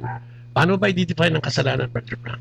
Basic daw yan. Yan daw yung bandage na, yun daw yung nagtatali sa atin kay Taning kung kaya hindi tayo makapanalig at makaparoon sa ating Diyos na sinasabing si Jesus nga. Well, yung kasalanan, yun ang paglabag sa utos ng Diyos sa ninanais niya para sa atin. No? At yung kasalanan, meron yung sinasabing sins of commission at sins of omission. Diba? Yung ginawa at hindi ginawa. Pati yung ating sa misa, di ba? Sa umpisa ng misa. I confess. Yung I confess, di ba? For what I've done and what I've failed to do. Yan. Omission and commission yan. So yung mga ginawa natin na hindi tama, nagsinungaling tayo, o yung mga mas grabe pa, pumatay ng tao. Magaan lang naman yung kasinungalingan ko, Brother Frank. Ano ka ba naman? Pambira ka naman. Ikaw naman kung makadiin ka na kasinungaling. May ganun ba? Magaan lang naman patatawarin ako. May ganun ba? So, ang kasalanan ba, supposed to be kasalanan, black and white, walang gray area. Di ba? Kasi di ba? I-justify. Ikaw naman, Brother Frank, nagsinungaling lang naman ako para kumita ako ngayon kasalanan na yun. Yun ang nangyari na ginagamit ng iba, gina-justify. Kaya lalong naliligaw. Kasi nalilito. Ganyan naman nag-umpisa yan Hindi naman yung demonyo na lumapit sa'yo, sabihin, gusto ko ikaw ay mamamatay tao at mandarambong. Hindi naman ganun So ano lang yun, magsinungaling ka lang ng konti. Kasi ikabubuti mo yan. Kasi kailangan mo yung perang yan. Kikita ka naman, hindi naman para sa'yo, para sa iba. So ganun parati yun. Maliit na bagay, pero habang ginagawa natin at hindi natin mamalayan niya, no? Mali. Hindi natin pinagsisisihan, ay lalaki. Alam mo yung kausap nga namin, kinukwento ko off the air kanina, kinukwento nga namin yung mga summer dito sa Bulacan, hindi ko babanggitin yung lugar. Ganyan din ang pangatuwira na hindi naman nagbago na ako ganyan, pero hindi naman talaga binabago yung gawi, no? Ibig sabihin, maraming beses nangyayari sa atin yung talagang gina-justify natin at saka talagang pinapangatuwiran natin, no? Yung talagang ginawa natin kasalanan dahil ayaw natin, yung katulad yung droga. Ako nagsimula nun, pati Kim, sabi sa akin nung kasama ko dun sa opisina, sabi niya, tikman mo lang kasi gumagamit ka naman ng damo gumagamit ka naman ng mga pinagbabawal ng mga tabletas. Ito, sabi niya, masarap to. Tikman mo lang. Di tikim. Ayun, yung sinasabi ni Frank. Pag natikman mo yan, para ka lang nagpasilo kay Satanas. Sabi niya, tikman mo ulit. Ayan. sundan mo pa, yan. Hanggang sa'yo na. Magnakaw ka na para makapagbisyo ka. Oo. Di ba? Manlamang ka na kasi hindi naman masama yun dahil para matupad mo yung pangarap mo makapagbisyo. And so forth, and so on. Doon nagsisimula, ano? Pero sabi nila, Brother Frank, ang kagandahan ng isang lingkod ay ginagamit tayo ng Panginoon para magbalik o ibalik yung ating mga kapatid sa pananampalataya, lalo na para ginagamit tayo ng Panginoon para ibalik ang ating mga kapatid sa ating Panginoon. Paano ba naman nagagawa ng isang servant yung mangikayat, magbalik? Ano ba ang dapat na ginagawa? Dapat ba nakabilang ka sa isang komunidad? Dapat ba nagpipreach ka mag-isa? Dapat ba umakyat ka sa bus, sa palengke, at kung ano? Ano dapat? Well, iba-iba ang tawag sa iba't ibang tao, no? Pero ang napakahalaga niyan, unang-una, siyempre na tayo mismo ay lumalago sa kabanalan. Amen. Kasi witness diba? You will be my witnesses no? Kailangang makita ng tao, nagbago siya. Diba? Tapos pangalawa, kailangan magsalita tayo. Bakit tayo nagbago? Dahil sa Panginoon. Amen. No? Witnessing talaga. Si Jesus ang nagbago na aking buhay. Oo. Hindi lang yung... Malinaw, hindi yung binago ko yung buhay ko. Parang ganyan. Hindi, tsaka kasi meron namang mga ibang tao dyan na hindi man sila Kristiyano, pero hindi gumagawa ng masama. Tama naman. Gumagawa ng mabuti. Diba? So, pero tayo, pag ipakikita natin, maganda ang buhay natin, gumagawa tayo ng kabutihan, kailangan sasabihin rin natin, ito ay dahil kay Kristo. Kaya ako ganito, dahil sa Panginoon. Binibigyan mo ng credit yung talagang kung saan talaga yung... Tsaka kailangan makilala nila. Para yun ang pag-akit natin sa kanila na makilala ang Panginoon. Ayun. So, ang emphasis pala dyan, pag naglilingkod ka sa Diyos, yung pagiging lingkod mo, hindi yung paglilingkod itself. Witnessing, may kasamang witnessing. Diba? May story sa Biblia, Brother Frank, tungkol kay Marta at saka kay Maria. Yung ito kapatid. yung tungkol sa paglilingkod dito. At marami sa mga kababayan natin na alam tong kwentong ito. Paano mo bibigyan na i-differentiate yung kanilang naging attitude doon sa tagpo na yun na ginamit ng Panginoon tungkol sa paglilingkod yan? Kasi di ba si Jesus ay nasa tahanan nila, no? Si Marta, si Maria at si Lazaro at matinding kaibigan niya. At nung nandun siya, si Marta, ayun, nandun na sa kusina, at ihanda yung kakainin. Busy siya. Tapos nakita niya yung kanyang kapatid na si Maria, nandun lang. Nakaupo sa paanan ni Jesus, nakikinig sa kanyang nagsasalita. So sabi niya kay Jesus, Panginoon, ano ba ito? Busy ako. Tingnan mo naman tong aking kapatid, walang ginagawa. No? Pero siguro nagulat din siya sa sinabi ni Jesus na si Maria ay pinili yung mas nararapat at hindi mawawala sa kanya yan. So dito ipinakita yung two aspects of servanthood.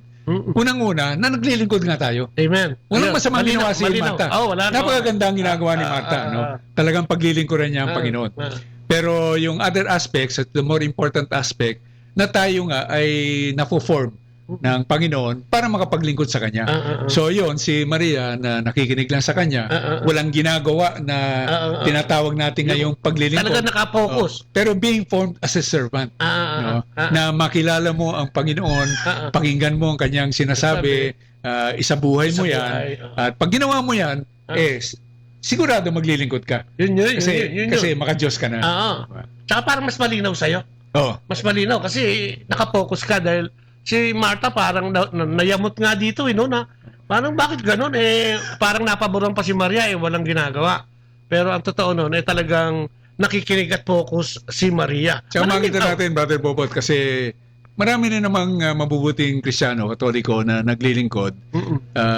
Siguro nakikita rin natin sa mga parokya, hindi naman sa nag-uusga, pero alam naman natin, marami nakakalam, ito naglilingkod, pero yung buhay niya, medyo malabo. Maraming bisyo, yung ganun ba? Diba? Iba yung sinasabi. So iba yung okay, may mabuti kang ginagawa na paglilingkod nga sa Diyos, pero ang kailangan pa rin ay ikaw ay maging maka-Diyos, na ikaw ay isabuhay mo si Kristo para mas may kapangyarihan niya iyong paglilingkod. Sasabihin na naman siya, naman, Brother Frank, naglilingkod na ako. Gusto mo, tanggalin ko pa yung bisyo.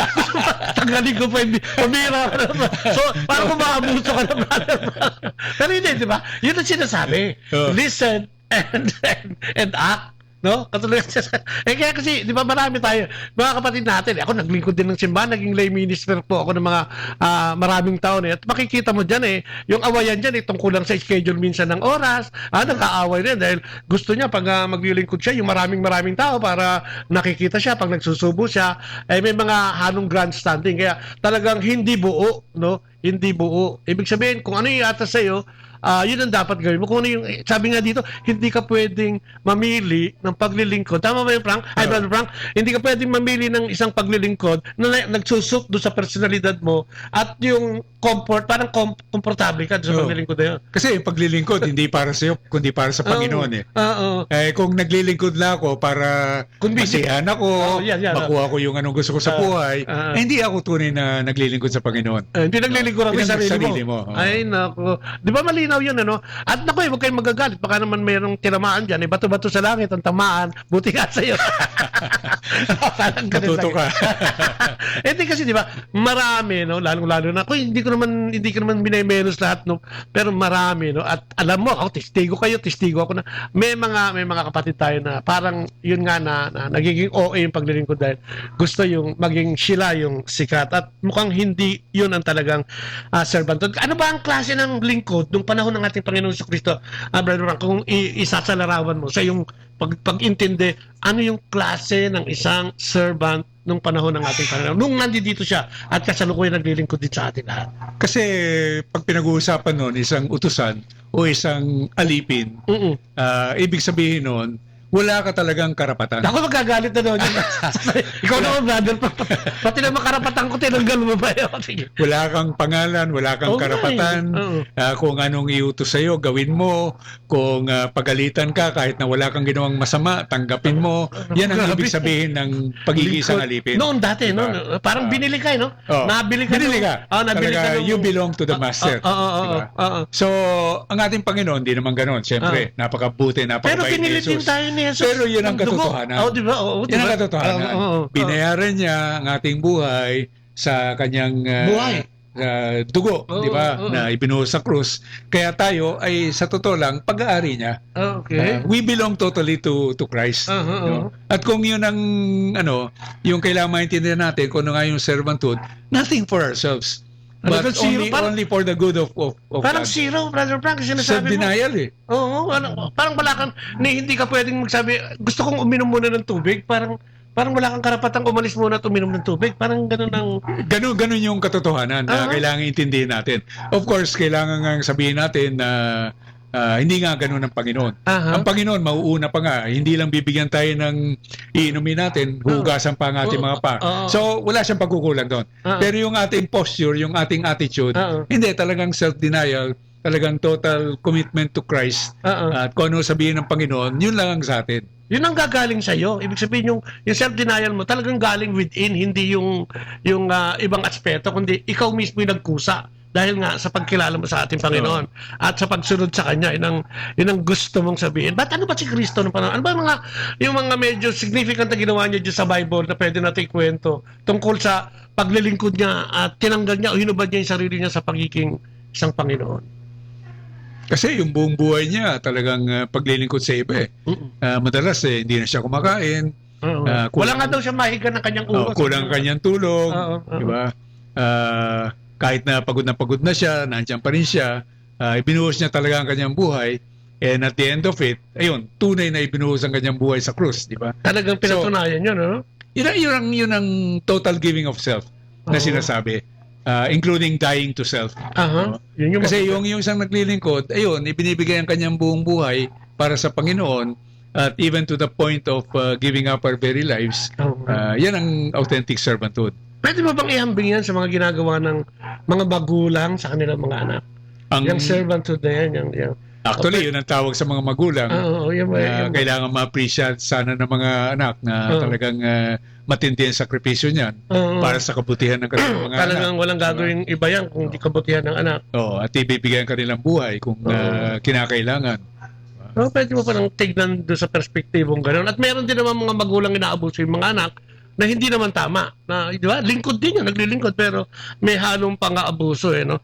Ang paglilingkod daw sa Panginoon ay hindi self-seeking. Ano ibig sabihin?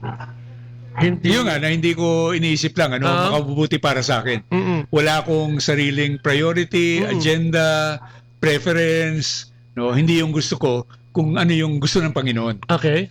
So sa lahat ng sulok ng buhay mo, sa lahat. Parang gano'n. Yung kung magiging magulang ka, pagiging empleyado mo, pagiging boss mo, pagiging kapatid mo, dapat nakikita sa'yo talaga si Kristo. Madali bang gawin yun, Brother Frank? Ay, napakahirap. Baka magreklamo na lang. Buti na lang. Napakahirap. Hindi ko madali. Ay, si Brother Frank. Kaya nga, ano ang kahirapan nito? At ano nga, kaya nga ba madasalin ka?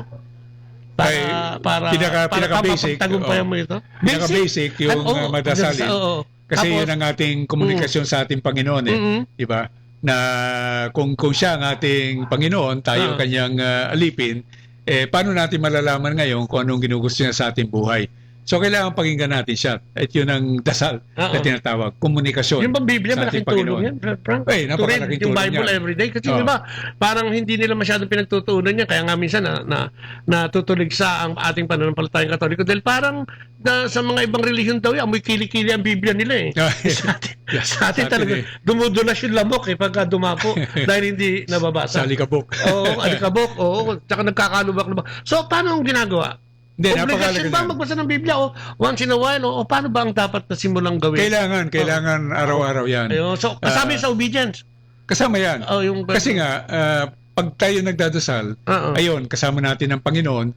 Pero sa totoo lang, hindi mo naman siya nakikita, hindi mo naman siya naririnig. Yun yung faith. So, madalas pa nga, pag tayo nagdadasal, kung ano yung ginugusto natin, yun ang ating inaharap sa Panginoon. Kumbaga, meron tayong mga petition, intercession. Lord, bigyan mo ako nito, tulungan mo ako nito, kung ano yung gusto natin. Pero, paano natin malalaman talaga ano yung gusto ng Panginoon? Kumisan na ipapasok yung gusto natin sa isipin natin ngayon, itong gusto niya. Pero sa Biblia nakasulat eh. Nakasulat eh. Mababasa mo eh. Na talagang dapat. Salita ng Diyos, utos ng Diyos, nandyan sa Biblia. So, merong mga bagay, parte niyan na mahirap intindihin, pero konti lang yon. Ang karamihan ay naintindihan ng ordinaryong tao at yan ay sinulat nga, ginather ng simbahan para nga makatulong sa ordinaryong tao, ordinaryong mananampalataya para maintindihan. Alam mo, Brother Frank, kung titignan mo naman ang Biblia, word by word, Tagalog yan. Kung Inglesero ka, may English niyan.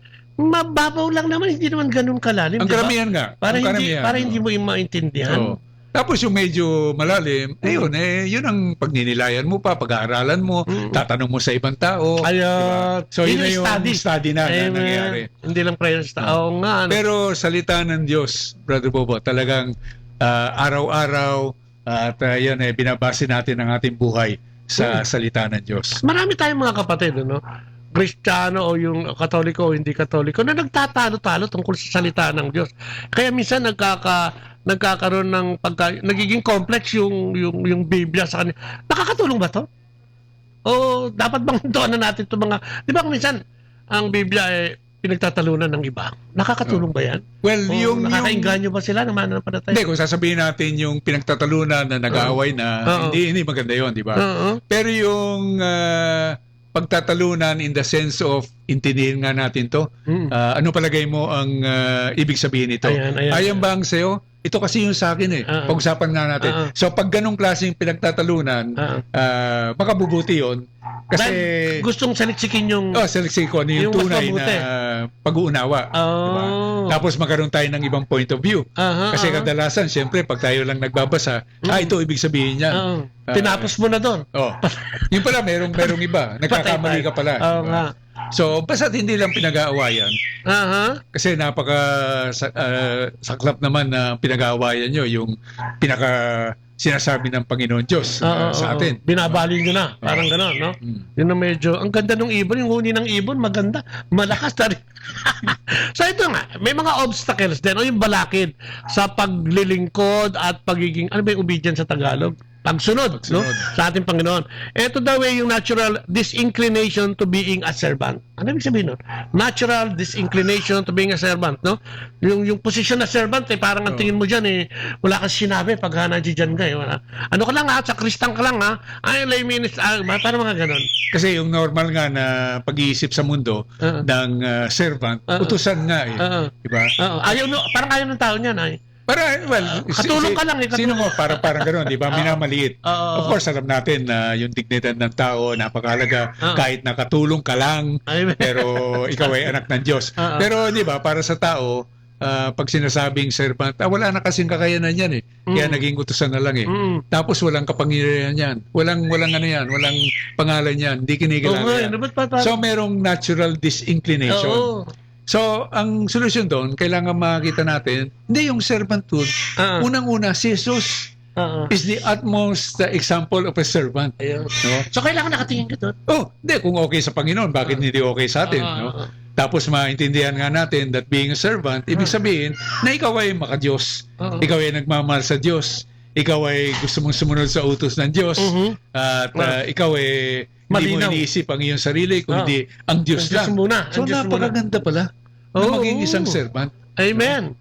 Hindi katulad kasi ang pananaw ng mundo, Brother Frank, fame, power, and fortune. Kadalasan, pag wala ka doon sa level na yun, parang ayaw mo kasi parang, di ba, ma-OP ka, out of place ka, tapos parang tutulig sa ka, lalaitin ka. Yun ang tingin ng iba doon sa pagiging servant. Iba naman yung pagiging servant kay Jesus, di ba? Kaysa sa pagiging servant dito sa mundong ginagalawan natin. In fact, yung mga naglilingkod sa Panginoon, talagang can also rise to the heights, di ba?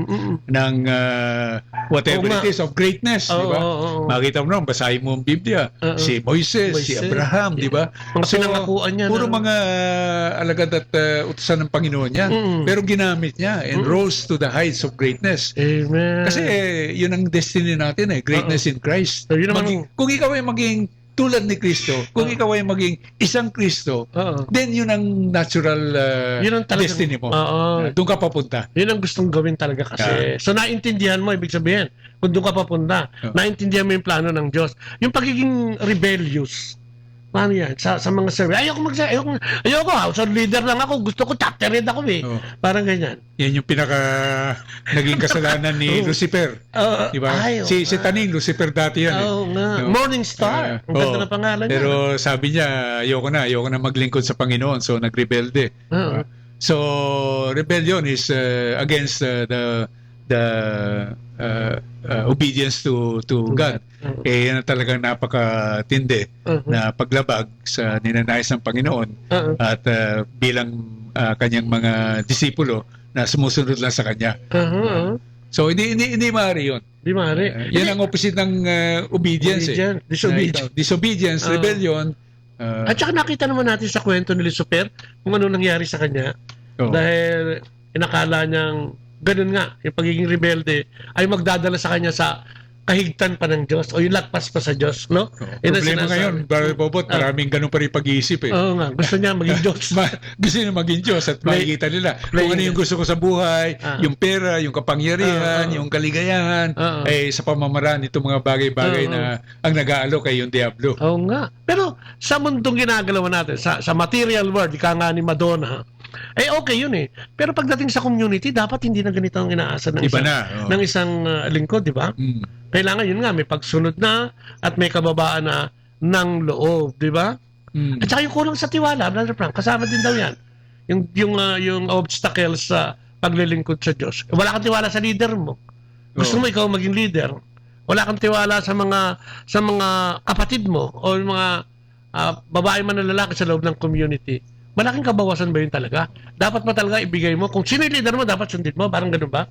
Yun ba talagang dapat na nangyayari? Kasi unang-una, yung basic na tiwala, yung tiwala sa Diyos. Diba? Ang Panginoon Diyos, wala namang pagkukulang at siya ay makapangyarihan. Talaga pwede tayo magtiwala sa Kanya at ilagay natin ang ating buhay sa Kanyang kamay.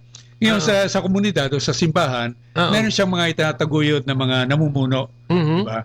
At yung mga namumuno, servant leaders. Now, siyempre, meron rin mga servant leaders na hindi sinasabuhay. Hindi naman lahat. Ang tunay na paglilingkod. Pero sa pamamaraan ng Panginoon, hindi, ito yung mga designate ko upang i-represent ako. And through them, I will take care of my people. So in that sense, kung tayo nagtitiwala sa Diyos, kailangan meron rin tayong tiwala doon sa mga leaders na ilinalagay over us. Hindi man perfecto yan, may pagkukulang man, pero yun na pag-uusapan naman natin kung mangyari yun. Pero yung basic trust and confidence, kailangan nandyan. Yung respeto. Oo nga. Kasi kung wala na yun, paano pa magkakaroon ng, di ba, governance? Di ba? Magulo yan. Magugulo. Eh, sabi nung Kanya-kanya na lang yun. Brother Frank, pag nandito ko lang, tsaka yung nagtatrabaho, pag wala naman, hindi naman yung kumikilos eh. May mga ganun eh, di ba? May mga ganung attitude. So, dapat, kung ano yung, kung sino yung tinalaga, siguro dapat ipakita mo muna yung evidence. Ano? At, ako naniniwala ako, Brother Frank, na kung hindi talaga karapat dapat yan, ang Diyos din ang gagawa ng paraan para yan ay mapalitan. Pwede ba yun? Oo. Totoo ba yun? Yung magkakaroon ng consequence na makikita yung konting o kung may kamalian man para makorek? Oo, kasi ayaw rin naman ng Diyos yung walang kaayusan sa komunidad o sa simbahan. So tama yun at certain time, in a certain way, siya na rin ang magpapakita niyan. Pero malaga, in the meantime. Okay. In the meantime. Habang Kasi kahit na meron tayong nakikita yung namumuno sa atin o medyo alangan to bakit ganito? Pero mahalaga rin sa atin pag nandiyan pa rin yung respeto, nandiyan pa rin yung pagsunod for our own formation. Diba? Kasi tayo yun pinakikita natin kung ito tinatag ng Panginoon na magiging over us, then kailangan bigyan pa rin natin ng respect and obedience that is due.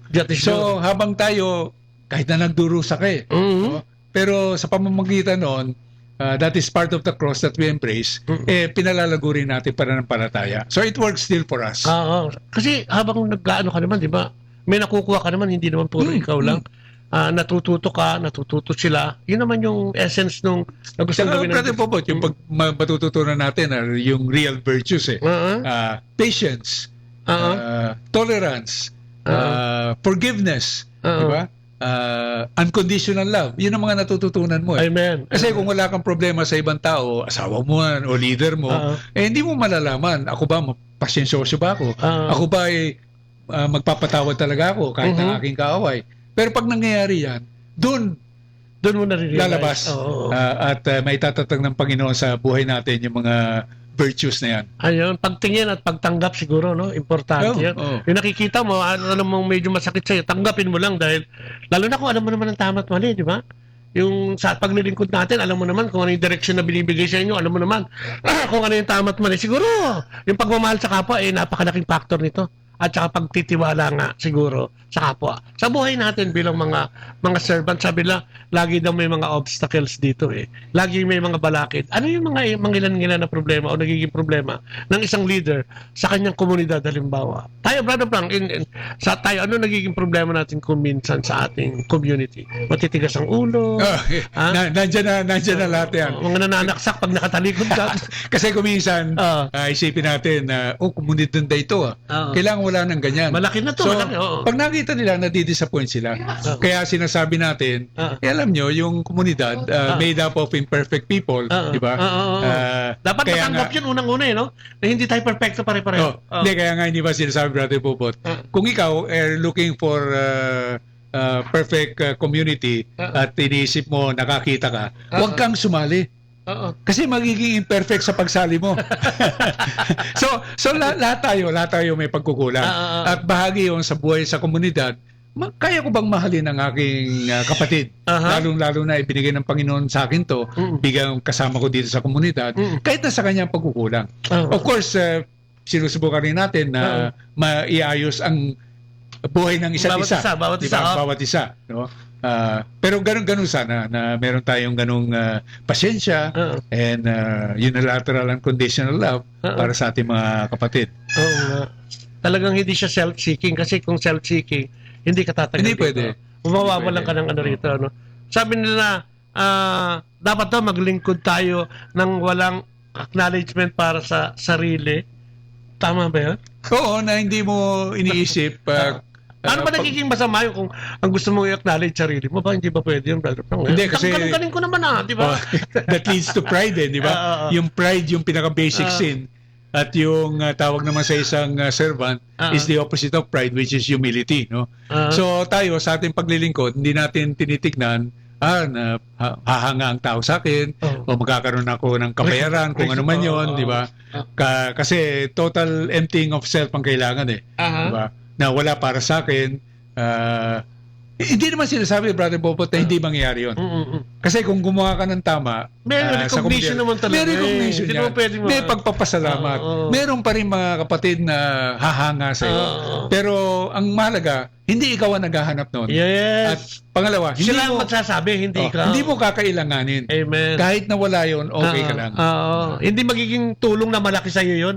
Ibig sabihin siguro yung saya, pero yung recognition naman dito sa atin, lalo na sa ating ginagawang komunidad, talagang parang natural lang to, no? Natural lang na ginagawa na. We simply serve out of our love for God and neighbors. Yeah. Ayun. Talagang at the end of the day, yun lang mahal ko ang Diyos, kaya ako naglilingkod sa Kanya. Okay. At ang Diyos naman, sabi, love God with your whole heart, mind, soul, and strength. Love your neighbors yourself. So, yun naman yung pagpapakita dito sa mundo, yung aking pagmamahal sa aking kapwa. Yung iba sabi, I serve God because of my family. Okay naman yan.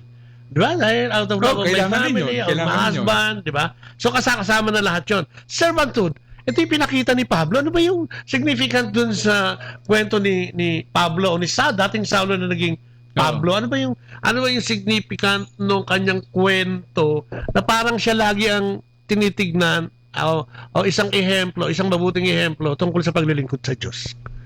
Di ba? Di ba dati si Pablo dating tulisan ito na pumapatay ng mga Kristiyano?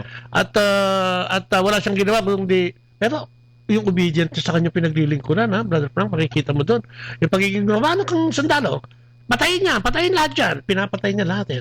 So, paano yung, anong yung significant, kasi na-convert siya out of yung experience siya sa siguro unang-unang matututunan natin noon, Brother Bobot, na kahit gano'ng kasama ako, ayun, maganda. Ang Diyos, may pag-asa, maaari akong baguhin, at hindi lang baguhin, gamitin para sa kabutihan ng kanyang kaharian. So, yan ang nangyari kay Pablo. Diba? Tapos talaga naging all out siya. Kung dati all out siya na i-persecute yung mga Kristiyano, ngayon all out naman sa Panginoon. Siya ngayon ang pinipersecute. Pero nakita niya, ito talaga ang pamamaraan ng Panginoon, ito biyaya sa Diyos, ito ay pathway of the Lord Jesus Christ. Kung ano ang ginawa ng Diyos, sabi ng Panginoong Isus, sumunod ka sa akin mga yapak. So yun ang ginawa niya, binuhos talaga ng buhay niya para sa kabutihan ng iba. Parang yung Brother Frank, yung mga apostoles, dating mga fishermen, na naging fishers of men, no? Yun nga. Ang ganda-ganda, no? So yung paglilingkod pala malinaw, no? Na hindi ito self-seeking, na ito hindi yung grandstanding, no? Ang paglilingkod pala ay maganda. Yung katulad nung naging paglilingkod ng ating Panginoong Hesukristo nung siya ay nandito pa sa ating piling o sa piling ng mga ninuno natin nung panahon na yun, ano? So, in parting, Brother Frank, wala na tayong masyadong oras. Marami sa atin gustong maglingkod, maraming naglilingkod na. Ano ba yung tamang posture? Ano ba yung tamang attitude? Ano ba yung pwede mong masabi? Lalong-lalo na yung mga napipikon, yung mga madaling mainis, at saka yung naghahanap nga ng recognition kung minsan o madalas tungkol sa paglilingkod. So, sa aking mga kapatid, para sa isang naglilingkod sa Panginoon Diyos, ang pinakaunang-una, napakahalaga, ay yung ating relasyon sa Kanya. Na tayo'y maging makadiyos, na maging tulad ni Kristo, na tayo nagdadasal, tayo nagbabasa ng Biblia, tayo nagmamahal ng ating kapwa. No? Pangalawa, sa ating paglilingkod, ay yun nga, a total giving of self at self-denial and embrace of the cross. No? So, hindi para sa ating sariling kapakapangan yan, hindi para sa ating sariling kabutihan, bahala ng Panginoon Diyos doon. Okay. At hindi naman magkukulang ang Diyos sa pagbabasbas sa ating buhay. Pero para sa atin, ay binubuhos ko ang aking buhay para sa Panginoon at para sa aking mga pinaglilingkuran. And then, pangatlo, na natututunan natin, ano ba yung mga kanais-nais na katangian ng isang tagapaglingkod? No? Yung humility, yung unconditional love, yung forgiveness, yung willingness to embrace the cross. Lahat ito ay napakahalaga. At pag yan ay ating pagsisikapan, napakahirap niyan, mga kapatid, hindi napakadali, hindi natin sinasabing madali. Pero ganyan talaga ang buhay ni Kristo, na pinahirapan rin si Kristo, at tayo, susunod tayo sa Kanya, ay meron rin kahirapan. Pero sa dulo nun ay ang biyaya at ang ating pagpasok sa langit, kapiling ng ating Diyos sa buhay na walang hanggan. So para sa ating lahat yan, mga kapatid. Amen. No? Parang wala na ako maidagdag doon. Parang lahat ng ingredient nandoon na, no? Sa pagiging servant. So, nako, and with that, maraming salamat po sa inyong pagsama na naman sa amin ngayong araw na ito, no? San Cristiano Pamilya at iba pa. At syempre, kasama natin at kapartner dyan ang CFC FFL, Couples for Christ Foundation for Family and Life. Kasama ang ating servant general na nagbibigay sa atin ng oras, binibigyan tayo ng oras para kahit papaano sa ganitong programa o sa radyo ay maibahagi niya kung ano yung mga pwede niya pang sabihin sa atin kasi hindi naman natin siya laging nakikita, hindi naman natin siya laging nakakaharap. Kaya maganda rin dito, no? Nagkakaroon tayo ng ganitong balitaktakan o one-on-one sa ating servant general. Parang medyo, di ba? Yung mga nanghihina, lalo na nga sa paglilingkod, lalo ngayon, di ba? Sabi nga nila, ang daming naghihirap, ang daming hirap ng buhay, at kung minsan kung ano nang ginagawa para lang makasurvive. Pero ang sinasabi ngayon, yung paglilingkod natin, huwag natin kalimutan, yung pagyakap sa Diyos, huwag natin kalimutan, at higit sa lahat, tayo ay tumalima kung ano yung sinasabi, at tayo gumawa bilang mga witness para maging mabuting lingkod. Amen! Amen! Hallelujah! At syempre, no, wala tayong oras. So, yung mga taga-Pangasinan, San Cristiano Pamilya at iba pa, yung mga CFC sa buong mundo. No? At syempre, sa aking esposa, no? Esposa, Spanish yan, ha? Sila, magandang umaga. I love you, Noning. At sa mga po ko dyan sa ibang bansa, magandang umaga sa inyo lahat. Yun nga, in general, maraming salamat po at sa Servant General na General, no, sa ating komunidad. Maraming salamat. Isarado mo na, Loy. Total, ikaw na nagbukas ng pinto. Ikaw na rin na magsara. Tayo nagpapasalamat sa Panginoon sa araw na ito at sa broadcast na ito at sa inyong lahat, mga kapatid, kayong nakikinig at yung mga iba pa natin mga kapatid na hindi nakapagpakinig. Sana pagpalain kayo ng Panginoon Diyos at ang buhay nyo ay talagang maging malalim sa pananampalataya at maglingkod ng buong loob sa Kanya para sa kabutihan ng mundo na ating simbahan at sa lahat ng ating mga kapatid. God bless you all. Amen. Salamat po na marami. At with that, bye-bye. Bye-bye. God bless. Amen.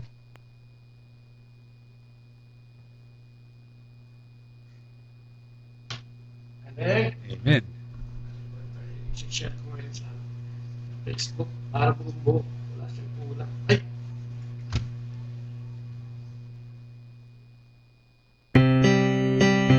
Atin pong napakinggan sina Kuya Bobot at Ate Lea Ocampo sa programang Ang Kristiyanong Pamilya at iba pa dito po lamang sa Manawag Dominican Radio. May kasama ka. Our time now is 9 o'clock in the evening. Let us now have our time check prayer. Inaanyayahan ko po kayo na samahan ninyo ako sa panalangin sa oras na ito.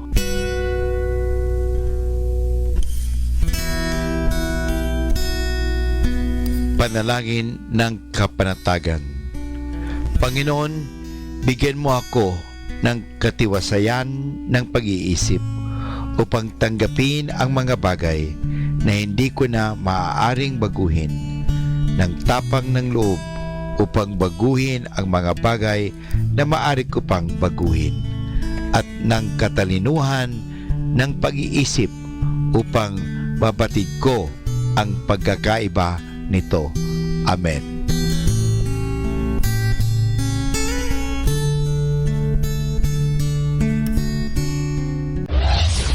This is Manawag Dominican Broadcasting Incorporated, a religious non-commercial radio station.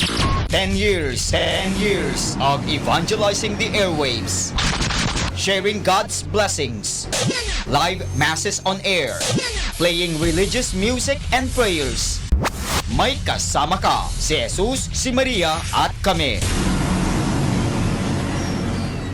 Our positive thought for this hour. It takes a lot of courage to forgive someone, but it takes an even bigger courage to ask for forgiveness. 102.7 Manawag Dominican Radio.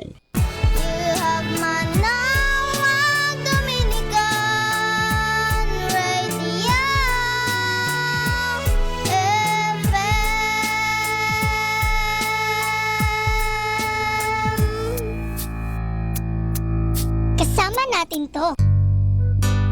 Ako Ako po si Bo Sanchez ng Kerygma. Binabati ko po ang lahat ng nakikinig. May kasama ka, si Jesus, si Maria, at kami. Mga kasama, ating pong pakinggan ang talk ni Bo Sanchez na recorded sa feast na ginanap sa PICC. And now please welcome Brother Bo Sanchez. Hallelujah. And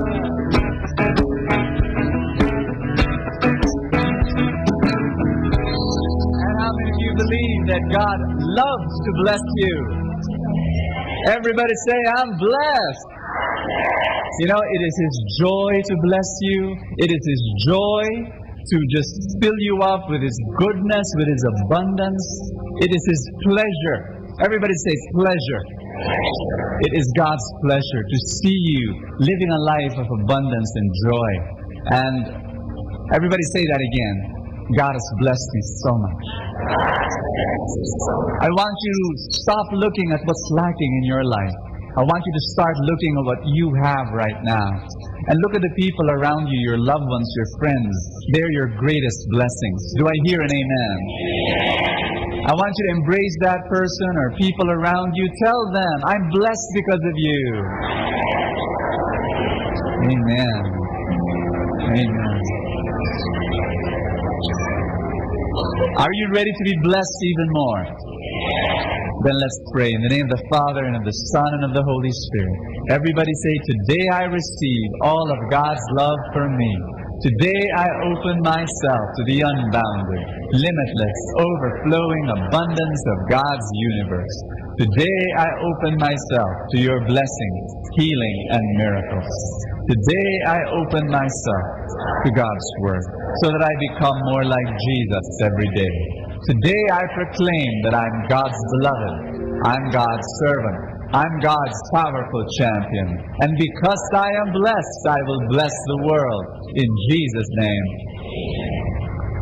Thy word is a lamp unto my feet and a light unto my path. From Genesis chapter 26 verse 1 and then 12 and 13 it says, there was another famine in the land besides the early one during the time of Abraham. And then verse 12 says, Isaac sowed crops in that land. Now you notice that there was a famine. Everybody say famine.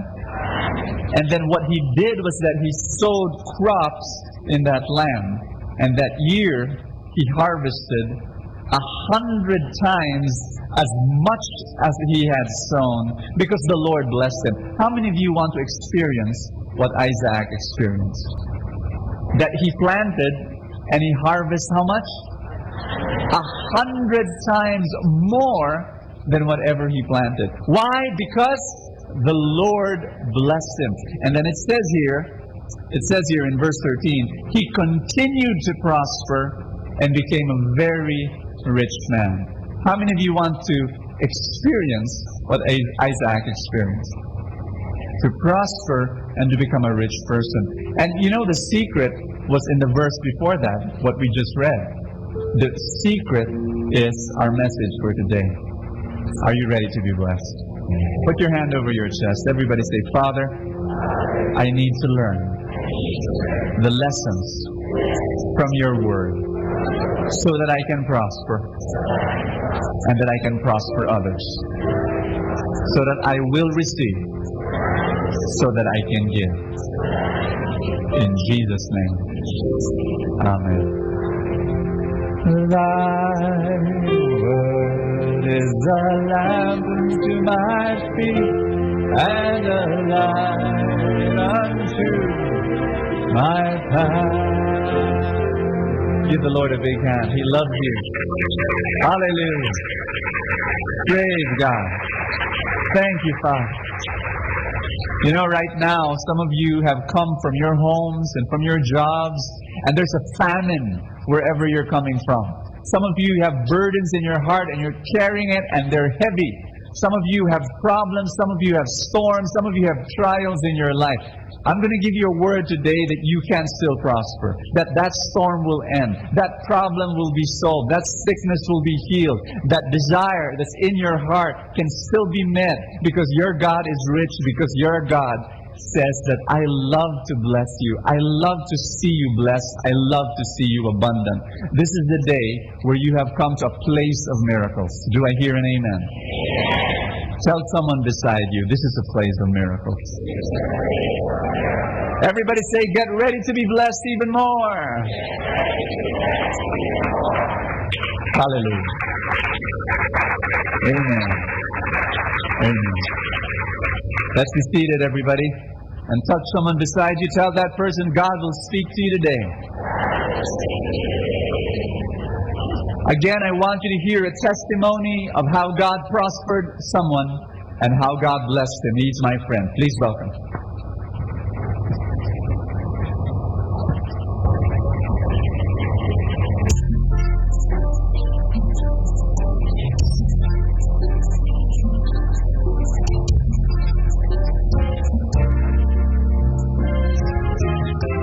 I'm Ronnie Shasoyko.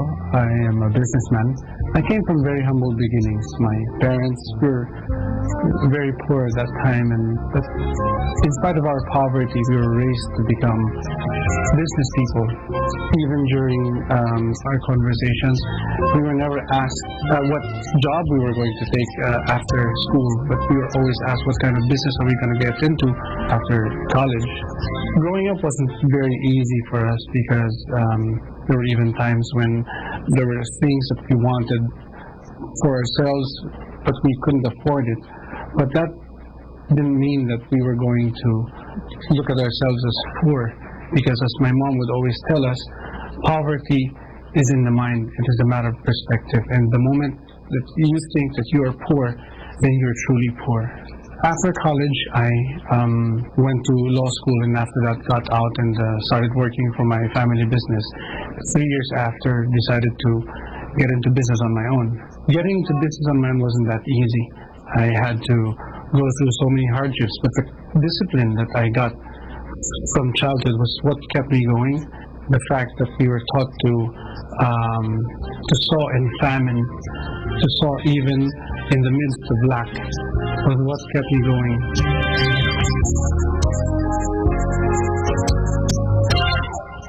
Early during the first year of my life as an entrepreneur, the 1997 financial crisis struck, and I came into a situation where I owed money from my suppliers in New Zealand, and I owed money from local banks here, and I was getting hit almost on all sides, raised interest rates, and then depreciated peso. What kept me going was the fact that the Lord spoke to me in Philippians 4 when He said that I can do all things through Christ who strengthens me, and my God will supply all my needs according to His riches and glory in Christ Jesus. That was what kept me going. The pain and hardship that I had to go through, I just gave everything to the Lord. I offered Him everything. I told Him, I started with nothing, and if you wanted me to end up with nothing again, then I'm okay with that. I accept the fact, but the only thing that I promise to do is that I am going to give it my best, and all the rest I'd leave to you, I'd leave to Him. It's His problem, not mine. The only thing that is important is for me to be able to do my very, very best in whatever it is that I was in.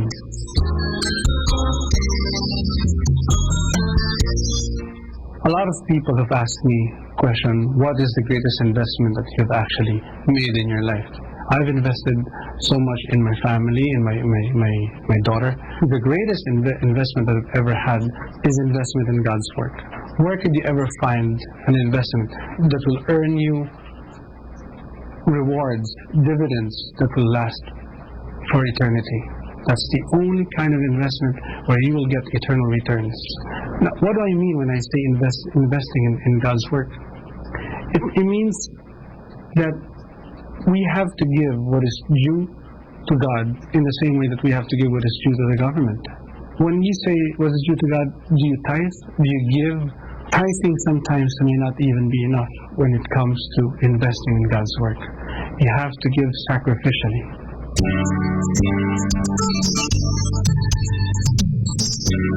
There was a time when I made a commitment to the Lord. I told him that I was going to give this because his ministry was in need. I committed to do something and to give a certain amount on a monthly basis. During the time, the year that I gave that commitment, January, my business lost money. February, the business lost money. And that went on and on and on until it was already August. My business was losing a huge 7-digit figure. But through those months of losses, I just kept giving simply because I made the commitment to the Lord. I will give.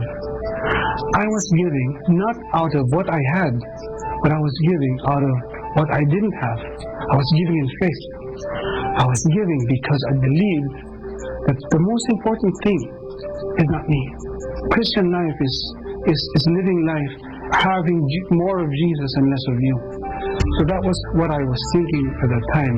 But you know what? During the last 3 months of that year, I was able to regain all the losses that we incurred the past 9 months. But not only that, during that last 3 months, I earned a net income that was bigger than what I was losing. And it all happened in the last 3 months. The Lord truly is very faithful. I did that last year. I cannot explain it. I guess it's because God's economy is totally different from our economy. One thing that really encourages me is when the Lord said in Jeremiah, I know that the plans I have for you, plans to prosper you and not to harm you.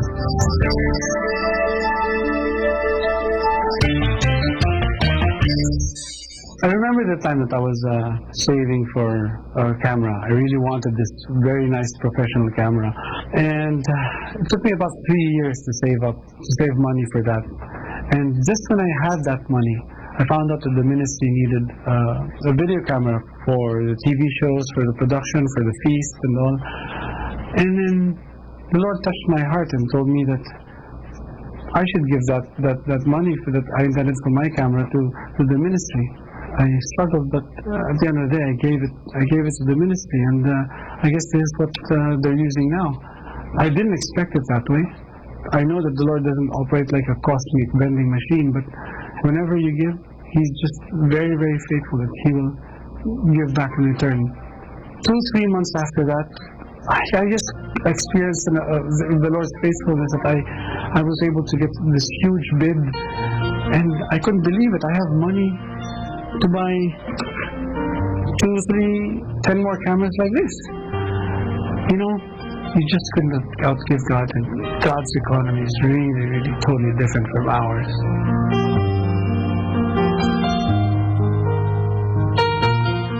The world was here even before us. All these resources are there even before we came. The Lord is using you as a channel of His blessings so that you may become blessings to others. When you invest your time, when you invest your talent, when you invest your resources, the thing that you have to bear in mind is that you do it for the Lord, and you do it so that you will be able to fulfill God's purpose. Amen.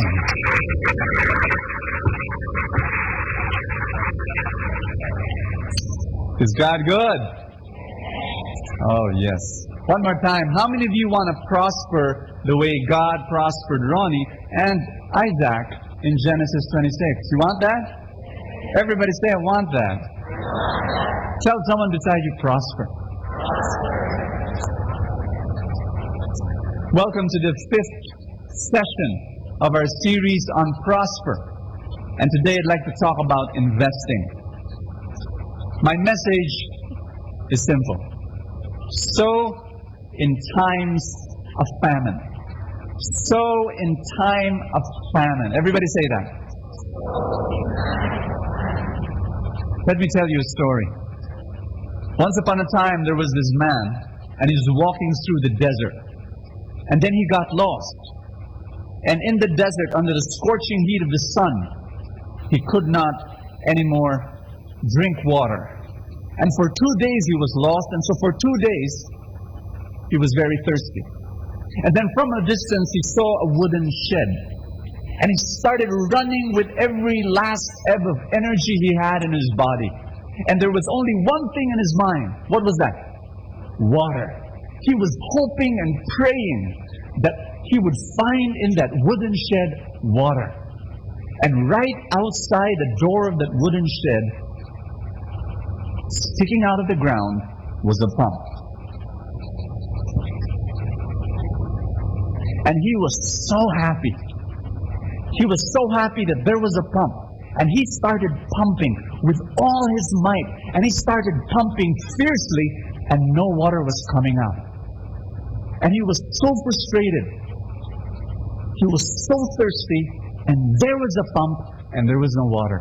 And then looking around, he noticed that there was this jug filled with water.